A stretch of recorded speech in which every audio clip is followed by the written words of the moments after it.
Chapter 391. Mute Granny stormed into the room, only to run into Long Fei, who was brewing tea by himself. Long Fei's powerful aura was enough to intimidate anyone, but Mute Granny wasn't afraid at all. She walked in openly. She'd been waiting for the right person to show up. She remembered clearly that Ling Er's friend had brought the young miss to the Mu estate to look for her. Later, the Mu clan head's guards had arrived and they'd started fighting. Afterwards, she'd fallen unconscious. By the time she woke up again, she'd been imprisoned by these people. Who were they? And how had they taken her out of the Mu estate? She'd been locked up in a secret room, where that ice-faced young man would occasionally visit her. Later on, a group of bandits had come to kidnap her, but they'd failed to do so. She'd been waiting this entire time to see what they wanted to do, but they'd never made a move. Since they weren't doing anything, she was going to make a scene and force the right person to show up. Mute Granny walked towards Long Fei step by step. Long Fei glanced at her before setting down a teacup and pouring tea. Mute Granny was both deaf and mute, so Long Fei's words were useless. He was inviting Mute Granny to sit down. Mute Granny glanced at him. She understood, but she didn't sit. Instead, she stood in front of Long Fei. She wanted Long Fei to stand up. Long Fei tapped the side of her teacup with his head still bowed. But Mute Granny suddenly took out a sharpened stone from her sleeve and pressed it against her neck. She opened her mouth as if she wanted to say something, but unfortunately, she couldn't make a single sound. "Your Highness, she's trying to kill herself," Chu Shifeng cried out from behind. He'd felt sorry for little Li Si before, but now he wanted to kill him again. He'd made him stay close to Mute Granny, but he'd made Mute Granny grind out such a sharp stone and hide it on her body. Long Fei remained unmoved. How could anyone hide their actions from him when they were standing right in front of him? He still didn't raise his head. Once again, he knocked on the table beside Mute Granny's teacup. Mute Granny didn't move, nor did Long Fei. After a while, Chu Shifeng saw that Mute Granny's sharp stone had already drawn blood on her neck. He couldn't help but remind her, "Your Highness, you're bleeding." After spending so much effort to imprison this person, he still hadn't found the antidote for the broomcorn millet poison, and he still hadn't gotten the secret out of her. If something were to happen to her, wouldn't he vomit to death? However, Long Fei did not move. Who knew that Mute Granny would suddenly raise the stone and stab it into her throat? In that split second, Long Fei flung his teacup at Mute Granny, smashing the stone away. Mute Granny wanted to pick it up, but Chu Shifeng immediately kicked her aside. Mute Granny's face was full of fury as she glared at Long Fei, her mouth agape. If she could speak, she'd be screaming at Long Fei. Mute Granny wanted to throw herself at Long Fei, but Chu Shifeng quickly pulled her back and tied her hands behind her back. Mute Granny stomped her feet and struggled, but in the end, she was no match for Chu Shifeng's strength. Long Fei finished his tea and finally spoke. "She's got a fiery temper. I heard that the Mu clan's Miss Mu Xian has a servant girl with a fiery temper by her side. That must be her." Mu Xian was none other than Mu Ling Er's fourth aunt, the young miss of the Mu clan who was rumored to have an affair with the poison sect. Actually, Long Fei had started investigating Mu Xian as soon as he found out about Mute Granny's existence. No one knew whether Mu Xian's affair with the poison sect was true or just a rumor. If it was true, then no one knew what kind of relationship Mu Xian had with the poison sect, except for this servant girl. But no matter what, Mu Ingdong shouldn't have left Mute Granny alive. Mu Xian had already become a taboo in the Mu clan and medical city. Mu Ingdong's wisest move was to silence Mute Granny. Was he trying to lure out someone by keeping Mute Granny alive? Long Fei didn't want to speculate any further. He only wanted to find the antidote as soon as possible and force Mute Granny to tell him the truth. Long Fei took out a painting from his sleeve and slowly unfurled it on the table. Seeing this, the struggling Mute Granny suddenly fell silent. The painting depicted a young woman dressed as a doctor. She carried a cloth pouch on her back that was similar to Han Yunqi's medical pouch. The woman's features were delicate and pretty, but she couldn't be called a beauty. Still, her smile was bright and sweet, giving off an indescribable sense of kindness and beauty. Wasn't this the same painting of Mu Xian that hung in the Mu clan's bamboo house? Mute Granny fell silent for a while before she grew agitated. Her eyes filled with tears as she tried to throw herself at the painting. She kept opening and closing her mouth to call out, "Young Mississippi, that's right." Mu Xian was the fourth young miss she'd watched grow up. Miss Mu Xian had treated her like a mother, but she was closer to Miss Mu Xian than her own daughter. Miss Mu Xian said that she would come back, but she never came back.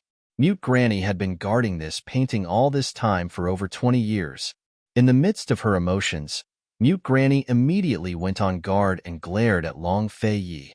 How did this young man with extraordinary origins get his hands on this painting from the Mu clan? Was he looking for Miss Mu Xian? Or was he trying to get something out of her? Just what did he want? Chu Shifeng, let go. For the third time, Long Fei Yi knocked on the table next to Mute Granny's teacup and indicated for her to sit down. "Your Highness, be careful." Chu Shifeng couldn't help but remind him. Mute Granny's personality was hard to control, but Mute Granny didn't act rashly after he let go. Her gaze never left the painting as she sat down. Long Fei Yi was very generous. He rolled up the painting and pushed it towards Mute Granny. Mute Granny immediately took it, her wrinkled hands trembling as she carefully tidied up the painting. Once she was done, she tucked it away in her sleeves and even patted it a few times to make sure it was safe. Her expression as if she'd found a priceless treasure, and her coarse, wrinkled hands made one's heart ache. This is a servant waiting for her master. It's a pity that Mu Xian's already dead, Long Fei Yi remarked. Mu Xian was Tianxin, but Lady Tianxin was already dead. What would Mute Granny do if she found out? Han Yunqi and Gu had been in too much of a hurry to find her, so they didn't have time to talk properly. After putting away the painting, Mute Granny prepared to stand up, but Long Fei Yi took out another painting. This was none other than the one he'd drawn when he'd issued a bounty for Han Yunqi. Mute Granny recognized Han Yunqi. Based on the Xian character on Han Yunqi's medical pouch, she was certain that Han Yunqi was Mu Xian's daughter. Mute Granny reached out to grab the painting, but Long Fei Yi immediately took it back and carefully tucked it away in his robes. Mute Granny didn't move, but gave Long Fei Yi a doubtful look. But Long Fei Yi didn't say anything else. He rose to leave the room and instructed Chu Shifeng, "Pick someone to keep watch. If there's any more trouble, you do it yourself." Mute Granny chased after him, but she couldn't catch up to Long Fei Yi. Seeing Long Fei Yi leave, Mute Granny finally gave up. She strolled back into the room and slowly sat down without sparing Chu Shifeng a glance. Her sunken eyes seemed to grow even more sunken as she clutched the painting in her sleeve. She desperately wished she could speak up and ask for clarification. She was smart enough to understand the young man's threat. He was using Mu Xian's daughter to threaten her. She didn't dare to make a fuss anymore. She knew that all she could do was wait and see what these people were up to. Chu Shifeng, on the other hand, was completely baffled. His master was here to draw a portrait? Just tell him to bring it to me. All right. Chu Shifeng wasn't thinking about Mute Granny right now, but the antidote for broomcorn millet poison. They already had the serpent fruit, but were missing 2 ingredients, bear chuan and panoptic red lotus. His Highness had given Medicine Ghost Valley's Gu Qi Sha a year to search for these 2 ingredients, but there was still no news.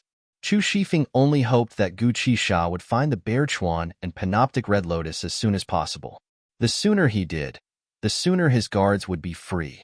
Most importantly, the sooner he wouldn't have to worry about esteemed Wang Fei finding out. Who knew whether Han Yunqi would find out about this? But this time, she definitely wouldn't find out. It wasn't clear what Long Fei Yi was busy with this time, but by the time they returned to the senior provincial official's estate, it was already late at night. Han Yunqi was still awake, but she was already in her room. The husband and wife duo had seized the entire estate by ransacking properties, but were now living in guest rooms like an inn. Their rooms were only separated by a single wall. When she heard the door next door open, Han Yunqi immediately went out. "His Highness is back?" Long Fei Yi replied mildly. "What were you busy with? Why didn't you bring me along?" Han Yunqi asked teasingly. Instead of answering, Long Fei asked, "Still not sleeping?"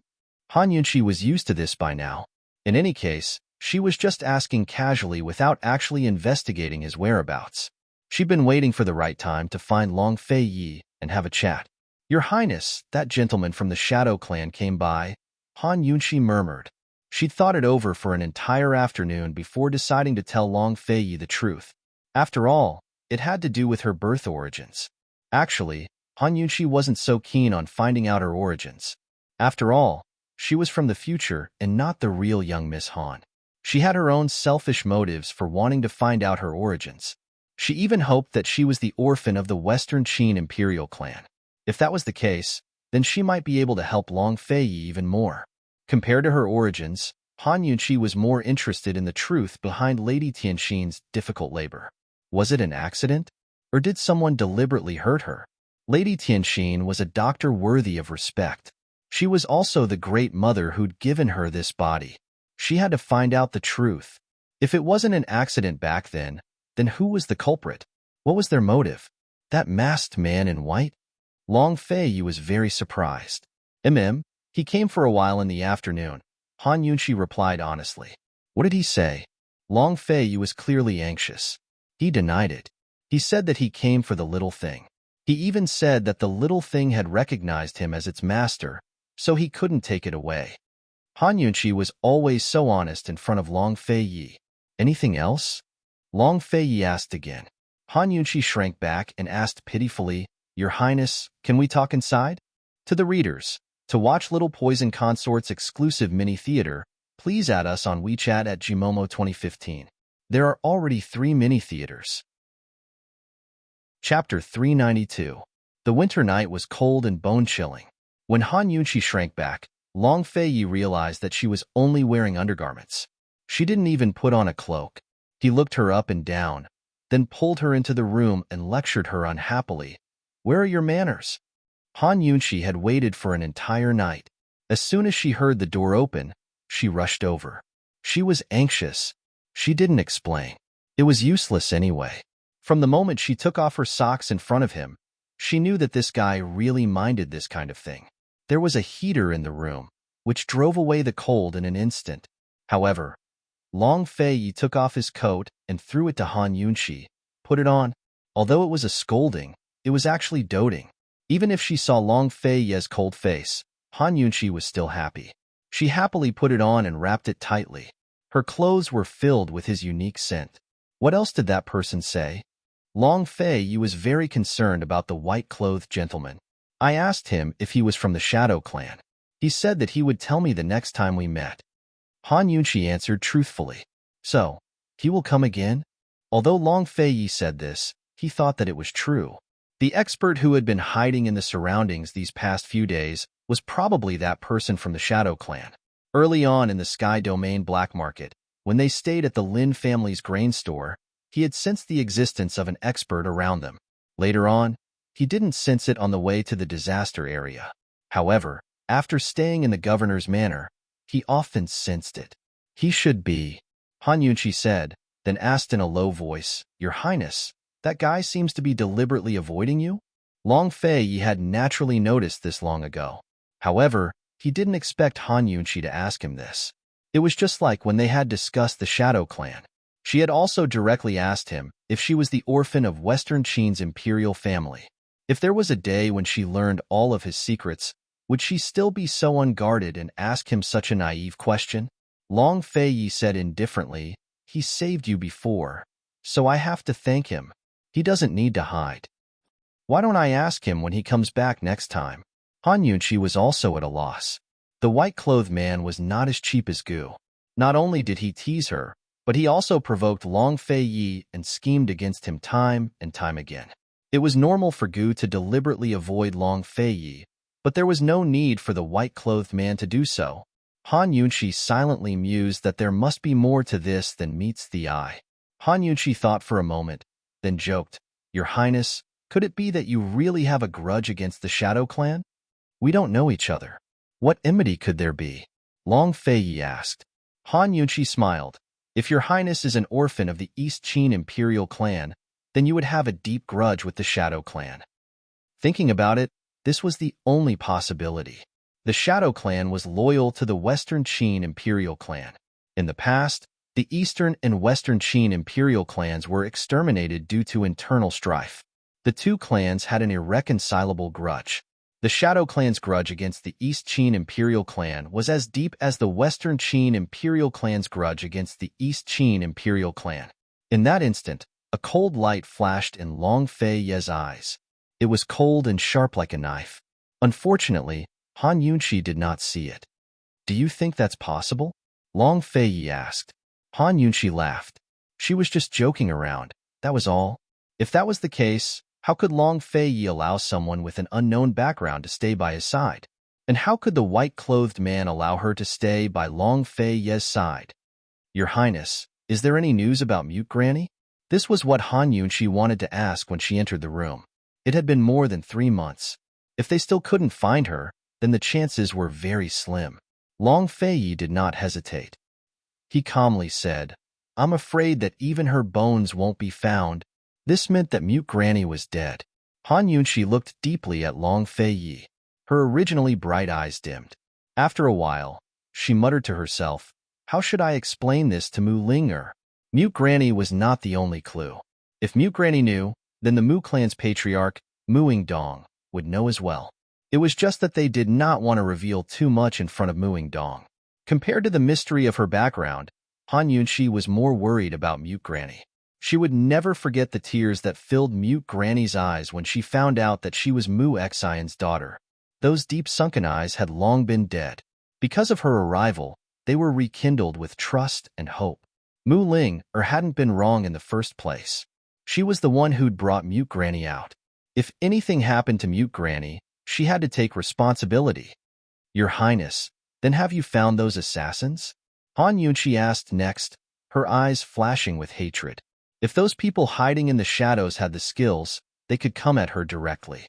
Why would they bully a deaf and mute old woman who'd suffered half her life?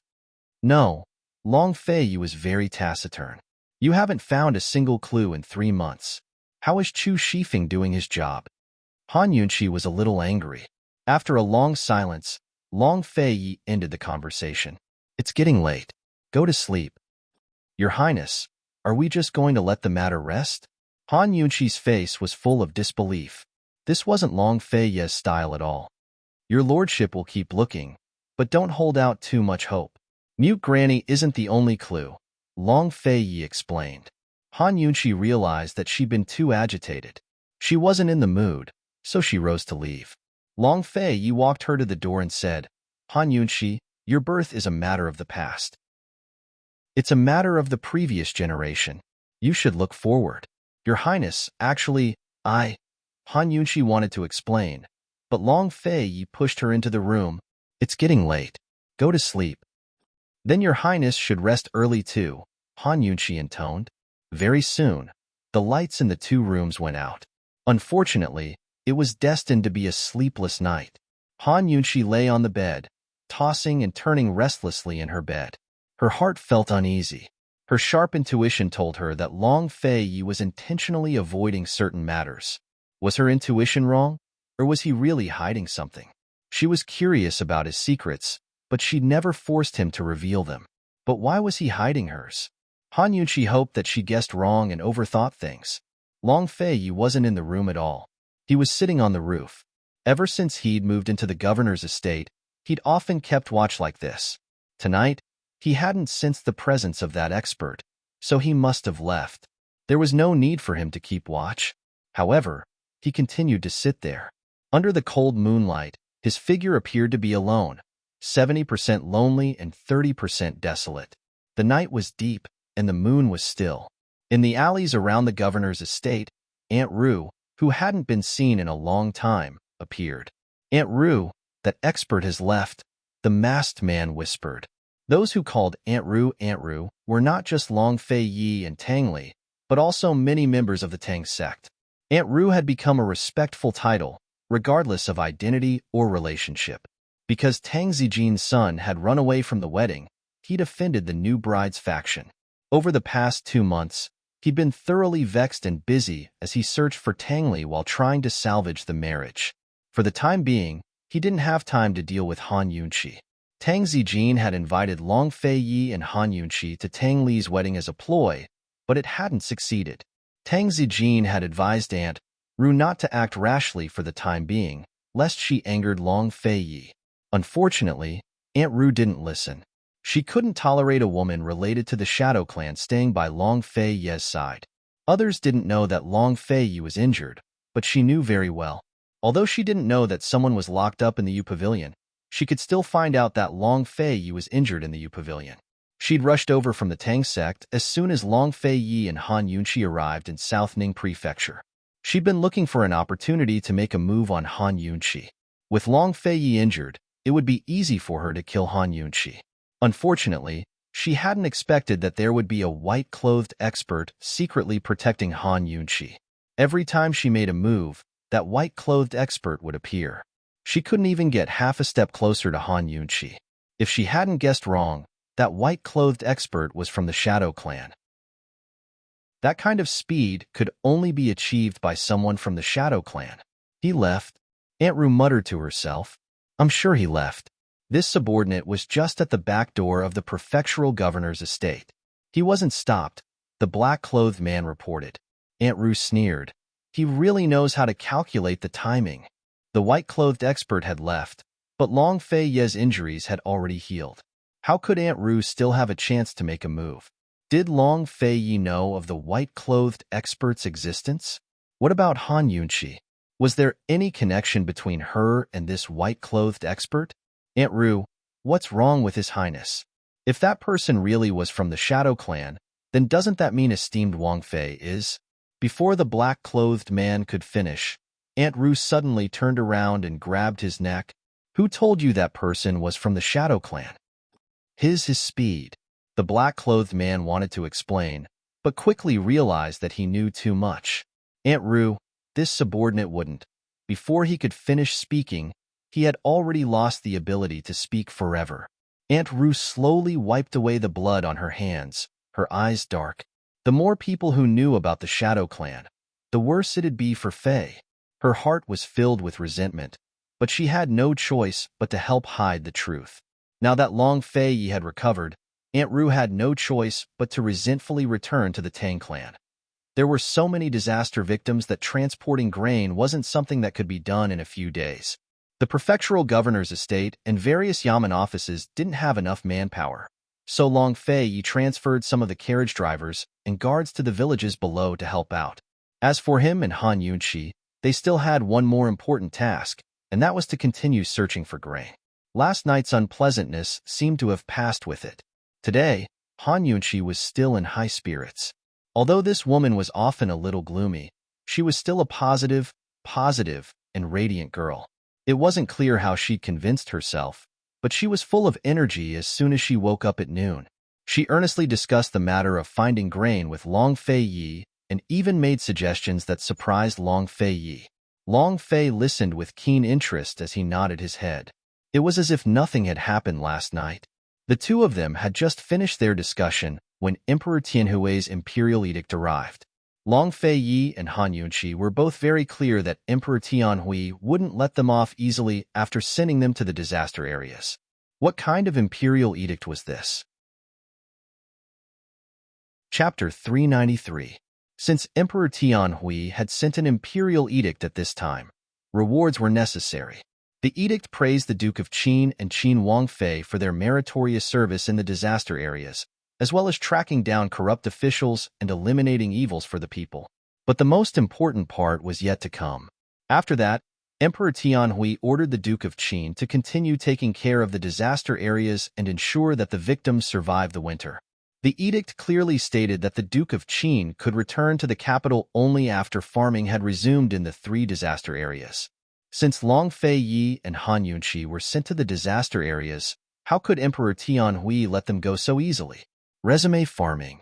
That dog of an emperor. Han Yunqi couldn't help but curse. Resuming farming seemed very simple on the surface. As long as there was a spring thunder and a spring rain, the rivers would flow again, the soil would be nourished, and the people would be full and energetic. Naturally, everyone would fight to be the first to farm without the need for the higher-ups to urge them. But the prerequisite for resuming farming was that everyone had to endure until the spring rains came. Moreover, it was up to Emperor Tianhui himself to determine the extent of the restoration of farming lands. It had to be said that Emperor Tianhui had left a lot of cards up his sleeve. Unlike Han Yunqi's indignation, Long Feiyi remained calm and ice. He finished his tea before saying, "When the time comes, he better not come begging your lordship to go back." Hearing this, Han Yunqi's lips curved into an expectant smile. Although she wasn't sure if they could help the disaster victims survive the chill of spring, Long Feiyi's words were enough to tell her that the best part was yet to come. She really wanted these 2 months to pass quickly. Watching His Highness Duke of Qin torture people was much more enjoyable than doing it herself. After receiving the edict, Han Yunqi went back to her rooms. She had been doing simulations in the detox system the entire time, trying to figure out how to treat the poison in Bailey Mingxiang's body. The next 2 to 3 days were critical, so she had to close her eyes and rest her mind in the detox system. Fortunately, Long Feiyi didn't have anything to ask of her. Han Yunqi walked towards the backyard without looking back. She didn't know that Long Feiyi had been watching her the entire time. His deep, dark eyes were extremely heavy. His Highness Duke of Qin, who usually didn't show his emotions on his face, actually wrote everything on his mind with his eyes. Chu Shifeng stared blankly. He couldn't see through it. Between the two of them, it was always His Highness who was calm and unruffled. But what exactly happened last night? His Highness was filled with thoughts while esteemed Wang Fei was fine. Chu Shifeng couldn't take it anymore. As soon as he saw Han Yunqi's figure disappear into the distance, he stepped forward and murmured, "Your Highness, is it because of Mute Granny?" Long Feiyi didn't even look at Chu Shifeng, much less reply. Chu Shifeng only felt resentful. How would he dare to ask again? Not long after, a secret guard came over. "Your Highness, there's news from the Medicine Ghost Valley. Gu Qisha hasn't returned since the last time he left the valley. He said that he's been looking for those 2 herbs. Your lordship wants information on those 2 herbs." Long Feiyi was very unhappy. "For now, there's no news," the guard replied timidly. "Send someone to Medicine City's Wang clan and bring this back. Have Wang Gong think of a way. Tell him to hurry." As Long Feiyi spoke, he handed over the entry token Mu Ingdong had given him last time. This allowed him to enter the Mu clan's medicinal grounds and take away any ingredient he wanted. The guard took the item and prepared to leave immediately. Chu Shifeng didn't want to coax him, but after some hesitation, he decided to throw caution to the wind and stop the guard from leaving. "Your Highness, you have to think thrice before going to the Mu clan." His Highness had given Gu Qisha a year's time, but that wasn't a long time at all. After all, the 2 herbs weren't easy to find. But now His Highness was panicking. Him looking for the Wang family and using the Mu family's medicinal herb storehouse pass was actually an unnecessary action. More importantly, it was very likely that Mu Ingdong was the one who poisoned Mute Granny. Naturally, the man would know the antidote for the poison. If they really did find the ingredients at the Mu clan, Mu Ingdong would definitely suspect that Mute Granny was still alive. Once news of this spread, esteemed Wang Fei would have no way of explaining herself. Long Feiyi immediately calmed down at Chu Shifeng's reminder. He realized that he'd been too impatient. He'd sought out Gu Qisha in the first place precisely because the man was an expert at finding herbs. If Medicine City had these 2 things, Gu Qisha would definitely be able to find them. Who would suspect Gu Qisha if he showed up to look for the ingredients? Long Feiyi furrowed his brows and sat down. Chu Shifeng quickly poured him tea. "Your Highness, you've lost track of your emotions." Lost track of my emotions? He really had lost track of his emotions multiple times over Mute Granny's matter. Even the stab to his heart had been caused by his impatience. Han Yunqi had been disappointed last night, but she'd recovered today. Still, he'd rather her stay disappointed. For the first time, he realized that he couldn't figure her out. For the first time, he felt like he was losing control. This entire time, she'd been the one to pester him. Unknowingly, he'd been swayed by her emotions as well. Long Feiyi fell silent for a long time before he finally told Chu Shifeng, "Go find Gu Qisha personally. Tell him that if he can find the 2 ingredients within half a year, your lordship will owe him a favor. This favors had to be repaid. In the future, His Highness Duke of Qin wouldn't be able to refuse Gu Qisha's requests." Chu Shifeng wanted to persuade him further, But when he saw His Highness Duke of Qin's resolute gaze, he could only comply. Long Fei was in a rush to find the two ingredients. Far away in Medicine City, Mu Ling was anxious as well. She'd taken matters into her own hands at the Empress Dowager's birthday banquet to represent Medicine City's procession. As a result, she'd become the target of condemnation by all the major powers in the city. Even Mu Dong, who doted on her the most, couldn't protect her and told her to leave the city to lie low for a while. Unfortunately, she just left Medicine City when Gu's words brought her back. Of course, she didn't dare to let her father know she'd gone back. After returning to the Mu estate to get her notes on medicinal ingredients, she'd snuck into the Mu clan's medicine storehouse and stayed there until now. She'd found the whereabouts of the panoptic red lotus in her notes when she was very young. The Mu clan's medicine storehouse had a single panoptic red lotus in it. Unfortunately, she hadn't found a single trace of it after searching for 3 months. Other families' medicine storehouses might be nothing more than storehouses, such as the Han clans. But the 3 great clans in Medicine City had storehouses as big as several mountains. The Mu clan's medicinal herb storehouse was the largest in the entire Medicine City. It occupied 3 large mountains and countless valleys of varying sizes inside. Mu Ling had to search for medicine while being on guard against the patrolling guards and medicine boys. It was truly tiring.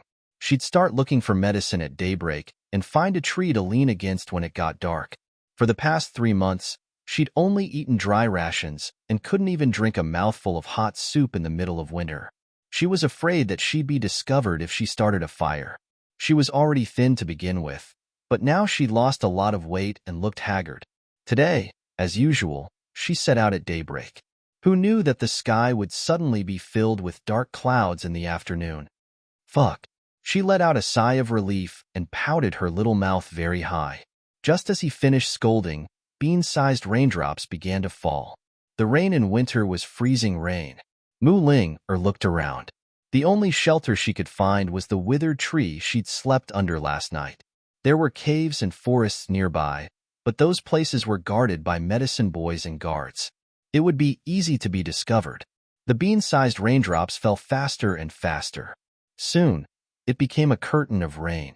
Walala, it became bigger and bigger. Mu Ling hurriedly ran under the withered tree and hid under the long tree trunk to avoid the rain. At this time, she was already soaked. Although it was very cold, she didn't mind. After all, she'd never been a flower in a greenhouse. She carelessly sat cross-legged on the wet ground and propped her chin up with her hands. She had an impatient expression as she waited. No matter how thick the tree trunk was, how much rain could it block? Soon, Mu Ling didn't dare to sit anymore. She squatted down and curled up into a ball, shivering. It was so cold. From afar, Mu Ling looked like a lost animal in the rain. Anyone who saw her would feel sorry for her. However, this girl was already in such dire straits, but she didn't have a trace of complaint or regret. She lowered her head, allowing the 2 streams of rain to flow down from her head and down her cheeks. As she shivered, she tried hard to remember where she'd seen the panoptic red lotus when she was young. She wouldn't remember wrongly. The panoptic red lotus was in these 3 mountains. Moreover, she was certain that only her father could pluck such an expensive medicinal herb. Her father didn't need to use this medicinal herb these few years. She wiped her face and seriously muttered to herself, "It must be here." Just as she finished speaking, the rain suddenly stopped. That's not right. The rain in front of her was still falling down. Why was there no rain above her head? Mu Ling suspiciously raised her head to look. She only saw a patch of enchanting red. In the cold winter rain, it was burning with a patch of enchanting red lotus flames.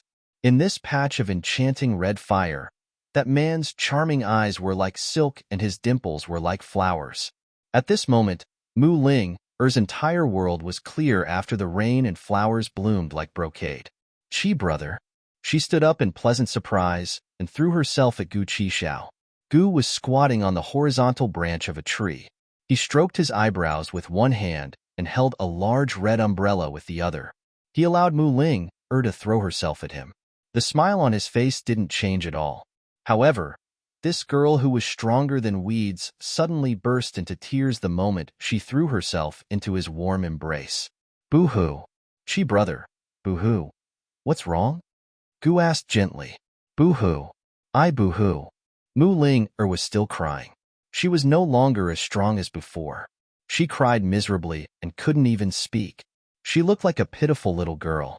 Gu looked at the sky helplessly. Cry, baby. Go ahead and cry. Cry all you want. When he wasn't around, she was as strong as weeds. When he was here, she cried like this? Was she pretending? She wasn't. No matter how strong a girl was, once she had an arm to rely on, all her strength would instantly collapse. Mu Ling cried for a long time. Other than the sound of boo-hoo, she only said the 3 words, Chi brother. She didn't complain at all. After a long time, she finally stopped. She sniffed and looked up at Gu. Chi brother, you're not crying anymore? Gu raised his eyebrows and asked, I'm done crying. Mu Ling smiled through her tears. Chapter 394. Mu Ling was a carefree and straightforward girl, but in front of Gu, she became a crybaby. However, she was not the kind of troublesome woman who would cry endlessly. When she cried freely, she could immediately laugh. She hurriedly grabbed Gu's arm, for fear that he would run away. Chi brother, I knew you would come to me. Gu disliked her wet body and wanted to push her away, but Mu Ling held him very tightly. Gu glared at her. Mu Ling raised her eyebrows and looked at him provocatively, as if she would never let go. Hee, if I didn't find those 2 things, of course I would come to you. Gu sneered. As soon as these words came out, Mu Ling resentfully let go. Chi brother came to find the medicine, not to find her. She was very clear about this. She seemed to be careless, but in her heart, she saw things more clearly than anyone else. From the time they met, Chi brother almost never came to her unless he needed something. If I don't find the medicine, will you never forgive me? Mu Ling asked seriously. Chi brother said that as long as she found the 2 medicine, he would forgive her for the Tianqing incident. Gu could stand this girl's pestering and her snot and tears, but he couldn't stand her serious look. Let's go and take shelter from the rain first. I have something to discuss with you. In fact, Gu had been here for a long time. He had been searching in the Mu family's medicinal herb storehouse for more than a month, but unfortunately, he found nothing. There was really no place to take shelter from the rain. The 2 found a safe cave, and the rain stopped. Mu Ling's clothes, hair, and shoes were all wet. As soon as she entered the cave, she soaked the ground. But she didn't care about anything and asked anxiously, Chi brother, what do you want to discuss with me? Gu was not anxious with her. He slowly wiped off the water droplets on his body and found a clean stone to sit on. He poked his hand and said, It's cold. TSK, this bad thing. He only cared about himself. Didn't he see that Mu Ling, a little girl, was drenched? If it were Han Yunqi today, this guy would have eagerly started a fire. He might even find a clean set of clothes for her in the rain. He was not someone who did not know how to take care of others, but he just had to bully Mu Ling. That was how matters of the heart were. Both parties were willing, and there was nothing to complain about. Mu Ling was so cold that she was shivering. Her lips were completely pale. When she heard that Gu was cold, she hurriedly gathered all the dead leaves in the cave and asked Gu for a match to start a fire. Without needing her to call him, Gu had already approached the fire and warmed himself up with a look of enjoyment. Chi brother, what do you want to say? Mu Ling was very curious. Can you strive to find those 2 medicinal herbs within half a year? Gu was still talking about the medicinal herbs. Half a year. Mu Ling was suspicious. What are these things for? Is someone poisoned? Will the poison take effect in half a year? Why do you care so much? Just tell me whether or not I can. Gu Qishao grew unhappy. If I'm happy, then I can. If I'm not happy, then I can't. Mu Ling also had a temper. Gu squinted his eyes and smiled with interest. Io, little girl, you know how to throw a tantrum with me? Mu Ling looked at him arrogantly and did not say a word. Gu suddenly approached and lifted Mu Ling's chin. He whispered mischievously, What do I have to do to make you happy? An evil aura rushed towards her. His beautiful face was right in front of her eyes. Mu Linger's heart was beating wildly. Even though she knew that Chi Brother was just joking, she still could not help but indulge in it. Her heart was infatuated, and so was her person. As long as Chi Brother is happy, Linger will be happy. Her voice was as gentle as spring water. She was as beautiful as spring. Unfortunately, Gu could not see it. He immediately let go and said excitedly, Linger, are you really confident? Good things were always short-lived. Ignoring the disappointment in her heart, Mu Linger was still arrogant. She raised her chin and said, the panoptic red lotus is in these 3 mountains. As for the Bear River, it's actually in. Before Mu Linger could finish speaking, she heard the sound of wind breaking from outside the cave. The two of them turned their heads to avoid it. Soon, a familiar voice was heard. Mu Linger, come out. I know you're inside. Wasn't this voice the Mu family's eldest young master, Mu Chaoran? How did he find this place? One had to know that Mu Chaoran was not only Mu Yingdong's eldest son, but also the eldest son of the first wife. His status was very noble, and it could be said that he was the most legitimate successor of the Mu family. Unfortunately, his pharmaceutical skills were far inferior to Mu Linger's, the daughter of a concubine. In the end, a medicinal family was not a royal family. In such a family, ability was the most important, and birth was secondary. Mu Linger was Mu Yingdong's designated successor. Mu Chaoran had long disliked Mu Linger. In the past, he couldn't cause trouble for Mu Linger because of Mu Yingdong. Now that Mu Linger was involved in such a big matter, how could Mu Chaoran let go of such a good opportunity? Ever since the entire Medicine City was attacking Mu Linger because of the Empress Dowager's birthday banquet, Mu Chaoran hadn't been idle. He had been looking for Mu Linger the entire time. It was a coincidence that they ran into each other today.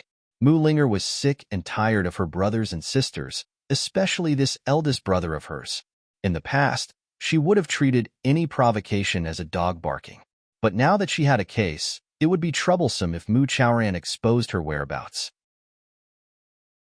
Mu Linger hesitated for a moment, then said, Chi Brother, go away first. I'll discuss this with him.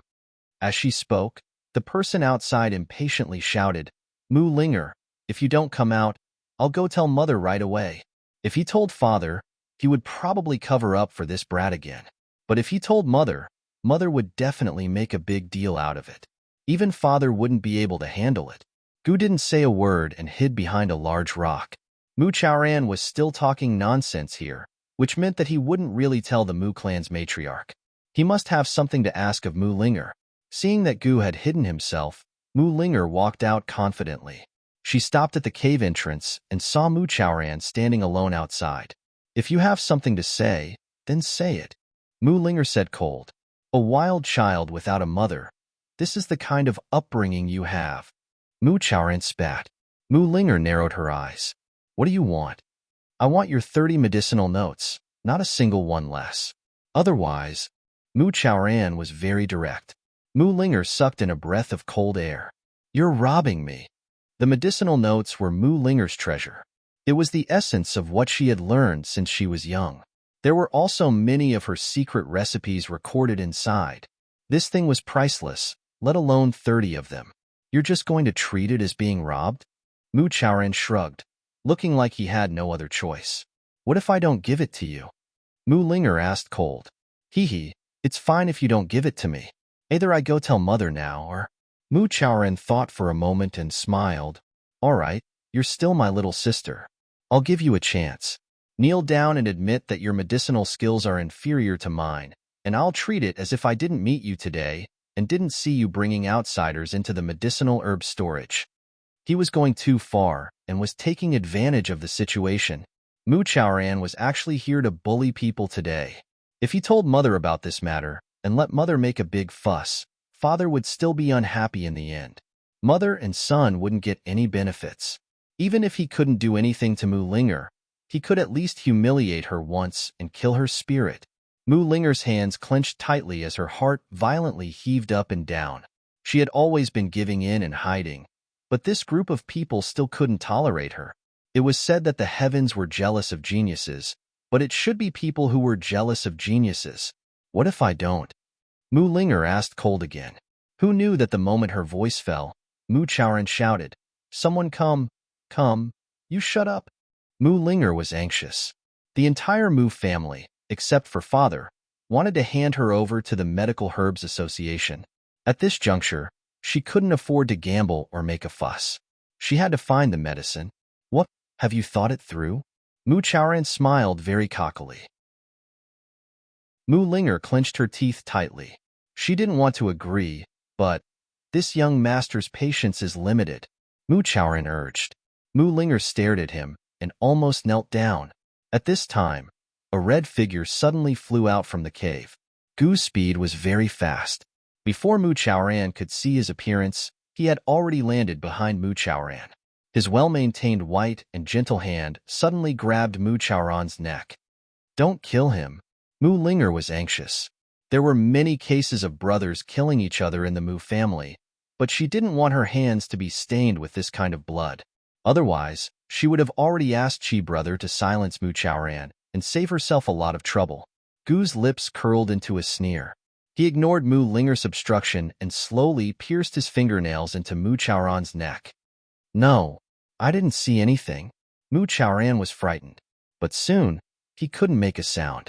Blood flowed out, and his throat hurt like needles. When he spoke, the pain was unbearable. I'm the only one who can bully this girl. Remember this. Gu's voice was so low that it sounded like it came from hell. He had always bullied Mu Linger, but he was so overbearing that he didn't allow others to bully her. Bullying was also a kind of special privilege. Mu Chaoran was so scared that his whole body trembled. He looked at Mu Linger for help. Mu Linger didn't hear Gu's words just now. She was also frightened. Chi Brother. He's my brother after all. Gu threw him to the side and coldly said, if you dare to say anything about today's matter, I'll give it a try. Mu Chaoran was also a martial artist, so he was very clear about the weight of this threat. I didn't see anything. I didn't see anything. He almost rolled and crawled to escape. Mu Linger finally let out a sigh of relief. Chi Brother is still the smart one. With a little threat, he won't dare to do anything for at least half a year. Half a year. As long as she could help Chi Brother find those two ingredients, she didn't care about the sanctions of the Medical Materials Association. In any case, if she wanted to continue living in Medicine City, she wouldn't be able to escape in this lifetime. Gu slowly wiped his hands clean and asked, who did you say had the bear Chuan?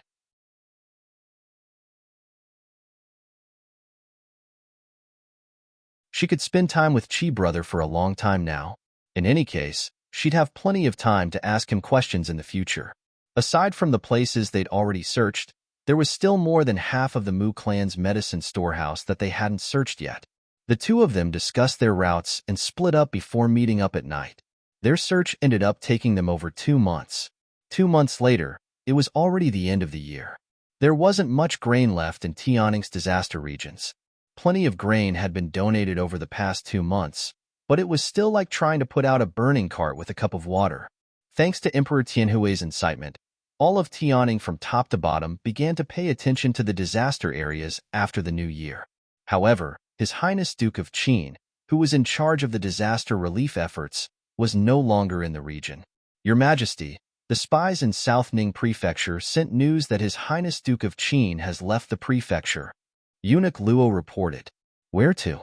Emperor Tianhui was surprised. He was the one who'd personally sent the Duke of Qin to the disaster regions, but he was the one who worried the most. Eunuch Luo replied timidly, the spies are still searching. At his words, Emperor Tianhui lost his temper and slapped the table. Useless trash. A bunch of useless trash. So many people were watching one person, but they still lost sight of him. For Emperor Tianhui, this was his last gamble. He had to be extra cautious. Your Majesty, His Highness Duke of Qin couldn't have secretly gone to look for grain, right? Eunuch Luo asked doubtfully. He hadn't looked for grain in the past 2 months. Emperor Tianhui had been paying attention to the Duke of Qin and Qin Wangfei's every move in South Ning Prefecture. Actually, it wasn't just Emperor Tianhui, but everyone else as well. They all assumed that His Highness Duke of Qin and esteemed Wangfei would be in a hurry to find grain. But His Highness Duke of Qin hadn't found a single grain in the past 2 months. He and esteemed Wang Fei were living in seclusion at the South Ning Prefecture official's estate, as if they were on vacation. If they didn't look for grain 2 months ago, where would they go now? Emperor Tianhui retorted unhappily. This year's harvest hadn't been good. It was the end of the year when grain was needed, so there was a shortage of grain everywhere. Then, where would they go? Eunuch Luo asked thoughtfully. Emperor Tianhui glared at him, too angry to speak. Eunuch Luo actually dared to ask him? Who was he supposed to ask if Eunuch Luo was asking him? As soon as Eunuch Luo met Emperor Tianhui's eyes, he backed away in fear and shut his mouth. Emperor Tianhui furiously slapped the table. Search. Find them even if you have to dig 3 feet into the ground. Otherwise, don't even think about celebrating the new year.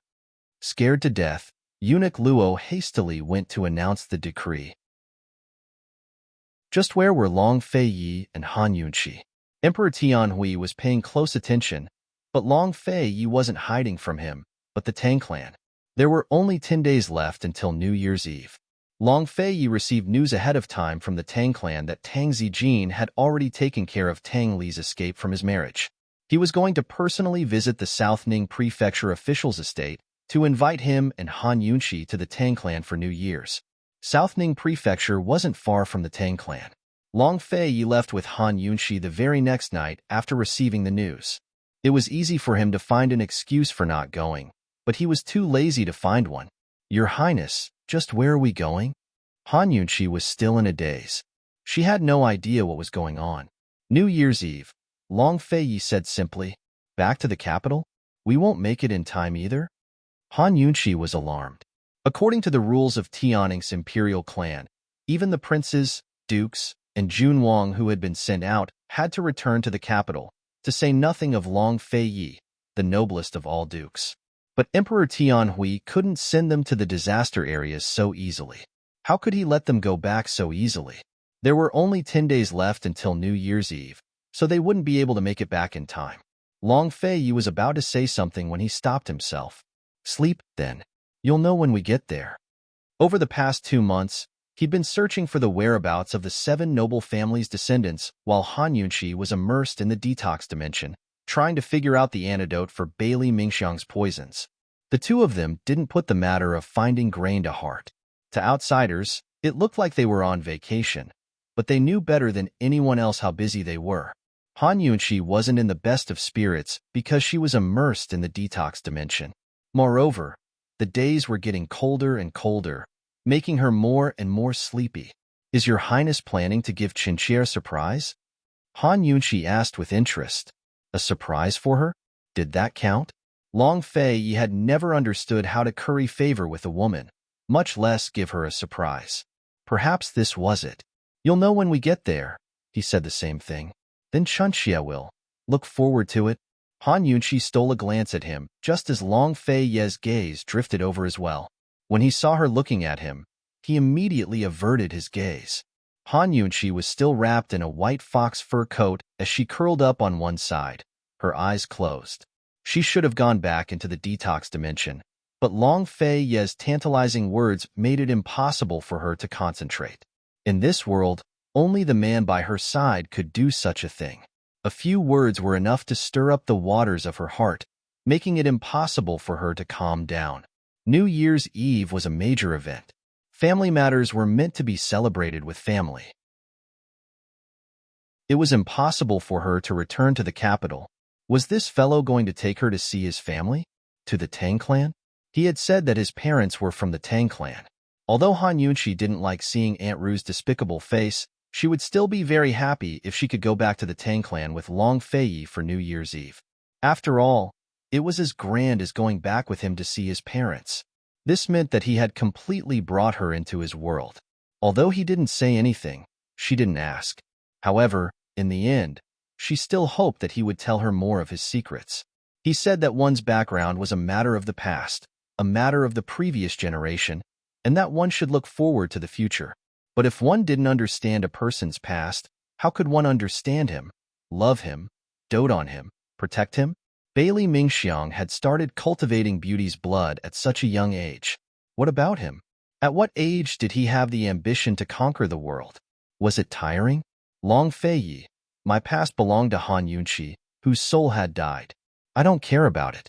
But your past is something that you personally experience day by day. How can I not care? Han Yunqi secretly opened her eyes. She saw Long Feiyi holding a scroll and carefully reading it.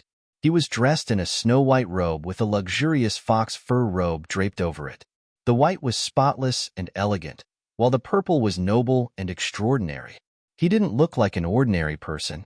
Such a quiet and restrained scene would forever be engraved in Han Yunqi's heart.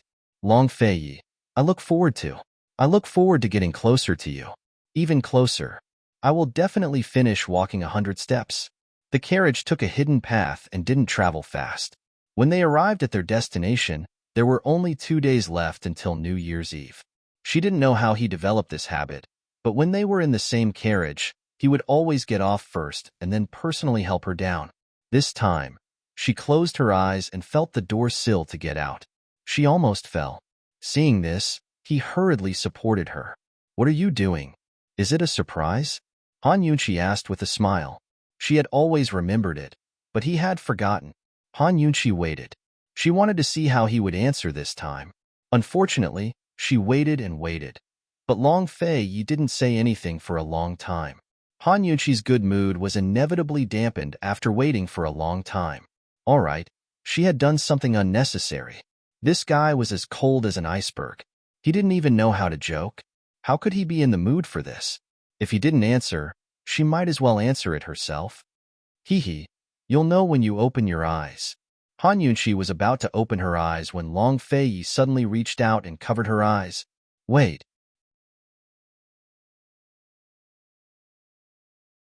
Chapter 396. Long Feiyi was even colder than the dead of winter, but his palms were warm and scorching. The familiar warmth enveloped her eyes, so warm that Han Yunqi had the urge to never open her eyes again. Rather than seeing this man's existence, she might as well feel his existence. Although she knew this wouldn't last forever, she still hoped that this moment could last a little longer. Han Yunqi closed her eyes, enjoying the rare warmth as she waited. Who knew that Long Feiyi would suddenly carry her in his arms and take large strides towards the entrance? Don't open your eyes yet. There really was a surprise? She had clearly been looking forward to it the entire time, but sometimes she was still very surprised. She was nervous and obediently allowed him to carry her the entire way, her eyes tightly shut. After walking for a long time, apart from his hurried footsteps, she didn't hear any other sounds. Her hanging heart thumped loudly. After walking for a long time, Long Feiyi finally put Han Yunqi down. Your Highness, can I open my eyes now? Han Yunqi timidly asked. Long Fei murmured, but didn't say anything else. Han Yunqi immediately opened her eyes, instantly stunned by the scene in front of her. So beautiful. She discovered that she was in the depths of the plum garden. What a beautiful world wrapped in silver. The plum blossoms reflected the snow, just like a fairyland. Han Yunqi looked around and discovered that this plum garden was so big that she couldn't see the end. Rather than calling this a plum garden, it was better to call this a sea of plum blossoms. No matter which direction she walked, she couldn't see the end. In this world, there was only snow, only plum blossoms, only him, only her. It was like a pure paradise. Just as Han Yunqi was sighing in amazement, Long Feiyi, who was standing behind her, began to softly recite a poem. Wind and rain send spring back. Flying snow welcomes spring. Already 100 zhang of ice on the precipice, there are still blossoms. Blossoms don't compete for spring, they only report spring as it comes. When the mountain flowers bloom, she smiles among them. Wasn't this poem the one she'd been forced to write last year when the plum blossoms were in full bloom, and she'd been invited by Princess Chongping to participate in the plum blossom meet? Actually, it couldn't be said that she had written it, because she had stolen Lao Mao's poem. It was precisely this poem that gave Princess Chongping and the others a resounding slap to the face. It was also precisely because of this poem that the talented Duanmu Yao was unable to compose any more poems. She had won that battle beautifully. She had always thought that he would never care about her when she was fighting alone in all those troubles. Who knew that he had actually memorized this poem? Han Yunshi looked back and felt an indescribable sense of pleasant surprise. Since the token was already stuffed into her hand, Han Yunshi knew that with his temper, she had no room to refuse. "Then what does your highness think is valuable?" she asked curiously. Long Fei turned back to look at her. "What do you think?" Han Yunshi looked seriously at Long Fei and replied without hesitation. "If you want to win the heart of one person, they'll be together until their hair turns white." Long Fei, you also know that those are all common things. No matter how valuable something is, even if it's the world as a betrothal gift, it can't compare to you taking a step towards me. Long Fei, in your eyes, how many steps are there between us? Seeing Han Yunshi's sincere and stubborn gaze, Long Fei didn't say anything. After a long time, he finally slowly pulled Han Yunshi into his embrace. Snowflakes began to flutter and silently fell on their hair and shoulders. In the Plum Sea, the two people were silent for the entire world. If you want to win the heart of one person, they'll be together until their hair turns white. Long Fei, if you have to make a choice one day, what is the most important thing in your heart? In the center of the plum forest, there was a short, symmetrical Japanese-style house.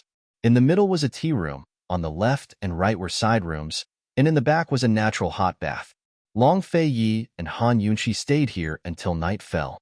Han Yunshi discovered the true meaning of Long Fei's words. "Let's celebrate the new year here." It really was just the two of them celebrating the new year together.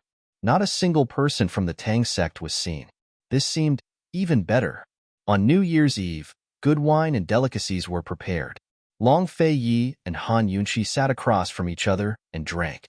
There were 2 or 3 servants standing guard at the side. Snowflakes swirled outside the door, and steam rose from the hot bath behind them. Everything was as silent as a painting. It was peaceful, but not lonely. Long Fei wasn't an alcoholic. He tasted wine like he tasted tea, and his every movement was elegant and noble. Han Yunshi wasn't an alcoholic either, but she tasted it seriously today. For the first time, she discovered that drinking wine was also a kind of pleasure. A distant bell rang. It was midnight. Han Yunshi stood up and bowed deeply. "Your Highness, this concubine wishes you a happy new year. I hope that everything will go smoothly this year and that your Highness will be in good health." He was the head of the household and her husband. This kind of etiquette was necessary. This year, Long Fei muttered to himself. He seemed to be thinking about something, but also seemed to be looking forward to it. He gave Han Yunshi a large red packet. "You may dispense with the formalities." Long Fei left the table and sat by the door, staring blankly at the snowy scenery. "Your Highness, is there something on your mind?" Han Yunshi asked with concern. Long Fei didn't say anything. Long Fei might have won the hearts of the people, but he was also maintaining stability in Tianning's disaster areas. If Long Fei hadn't taken the grain from the imperial uncle's estate this time, Emperor Tianhui might not have had a peaceful New Year's. The guard was troubled. The 3 major prefectures had over a dozen county magistrates under them. It wasn't appropriate for them to kneel on the first day of the year. Unexpectedly, Long Fei went along with Han Yunshi's wishes. "Let them kneel. Your lordship won't return until the 15th. The 15th, Han Yunshi almost laughed out loud. If those county magistrates heard those 2 words, they'd probably kneel for half a day before scrambling to run back. "Your Highness, are we going to look for grain?" Han Yunshi asked curiously. She always knew Long Fei was confident, but she had no idea where they were supposed to find grain. "Go make preparations. We'll set out in the afternoon," Long Fei said simply. Since New Year's was over, it was time for Emperor Tianhui to beg them to go back. Chapter 397. It was only the first month of the lunar year, just past the beginning of spring. Tianning's north was still a world of ice and snow, while the central region still had rain and snow. Although they could start farming after the beginning of spring, most of them had to wait until the rain stopped, especially in the central regions of the disaster areas, where the rain didn't come so quickly. Han Yunshi estimated that the disaster areas would lack at least a month's worth of grain. A month later, The crops would still be unripe, but wild herbs and weeds would be growing like crazy. At least they wouldn't run out of things to eat. What would they use to fill this month's gap?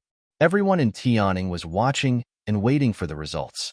Han Yunqi had once thought of hunting down game to eat.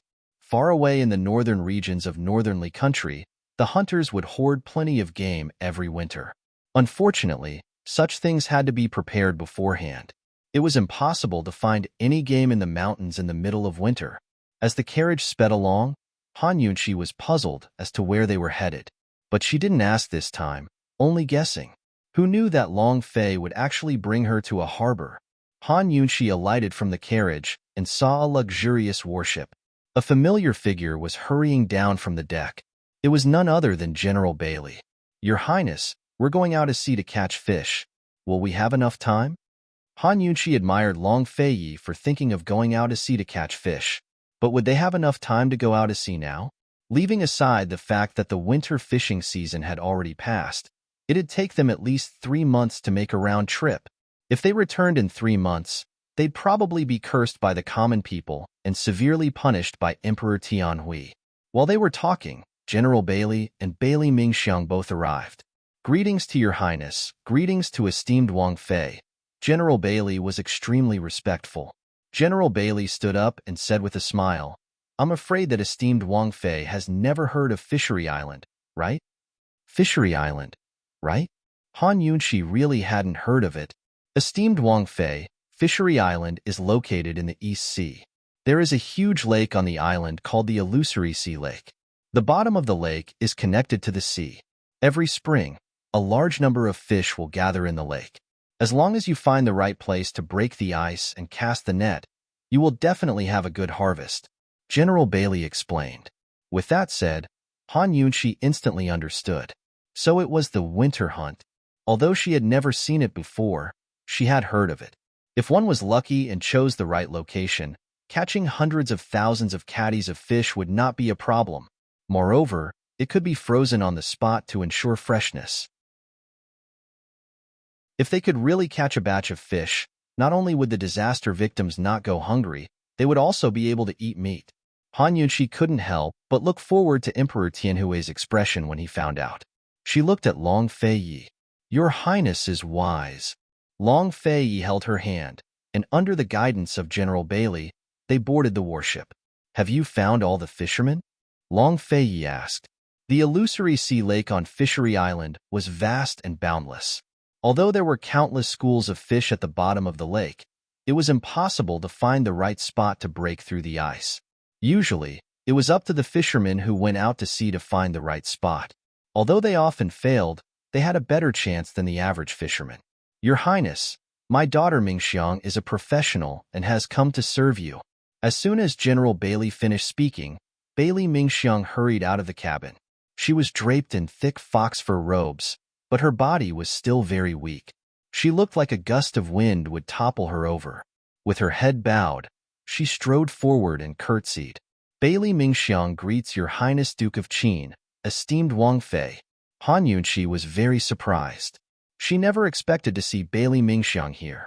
She always assumed that it would be at least half a year before she could see her again. She was even worried that Bailey Mingxiang wouldn't be able to make it through. She knows how to. Long Fei was clearly surprised as well. She's always been curious and pondered. She's also been to Fishery Island a few times and is more experienced than the fishermen there. "As soon as I heard that your Highness was going out to sea, I brought her here." General Bailey was the one who explained. Bailey Mingxiang was so respectful that she didn't even dare to raise her head to look at Long Fei. "Can her body take it?" Long Fei asked again. Bailey Mingxiang's heartbeat quickened at these words. Although she knew that His Highness didn't just care about her body, she was still satisfied. Even if it was the only sentence she heard in this lifetime, she would be satisfied. At least, she used to be. General Bailey was still the one who answered. "She can take it. It's her honor to serve your Highness." Long Fei nodded. "Go back to the cabin and rest." "Thank you, your Highness." Bailey Mingxiang finally spoke. She had waited and longed for a long time. Finally, she had a chance to speak with His Highness Duke of Qin. Unfortunately, she didn't even dare to look at him. She was afraid that if she did, she wouldn't be able to look away. She was afraid that if she did, she would feel uneasy. She was afraid that if she did, she would reveal traces of her love for him. Her heart was filled with panic and reluctance. But in the end, she bowed her head and took a few steps back before turning to leave. Han Yunqi saw all of this with her sharp eyes. She noticed that Bailey Mingxiang's hands were trembling the entire time. She had wanted to call out to Bailey Mingxiang, but considering that the wind was strong here and that she was so afraid of Long Feiyi, she had no choice but to give up. After the ship set sail, Long Feiyi and Han Yunqi's warship took the lead, followed by a group of fishing boats. The warship took the lead, and the fishing boats prepared to bring back the fish. Han Yunqi, Long Feiyi, and General Bailey stood on the deck for a while before entering the cabin to find Bailey Mingxiang. When she entered the cabin, Bailey Mingxiang was huddled alone around the stove for warmth. Her entire body was curled up into a ball, giving off an inexplicable sense of desolation. When she saw Han Yunqi enter, she hurriedly stood up. "Esteemed Wang Fei, what? You dare to raise your head?" Han Yunqi asked with interest.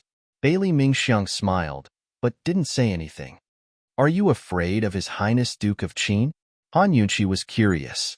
She knew that everyone in General Bailey's estate was respectful and reverent towards Long Feiyi, but this was the first time she had seen someone as afraid as Bailey Mingxiang. "I'm afraid," Bailey Mingxiang replied honestly. "What are you afraid of? You're helping him raise Beauty's blood. You didn't do anything wrong, so why are your hands trembling?" Han Yunqi asked suspiciously.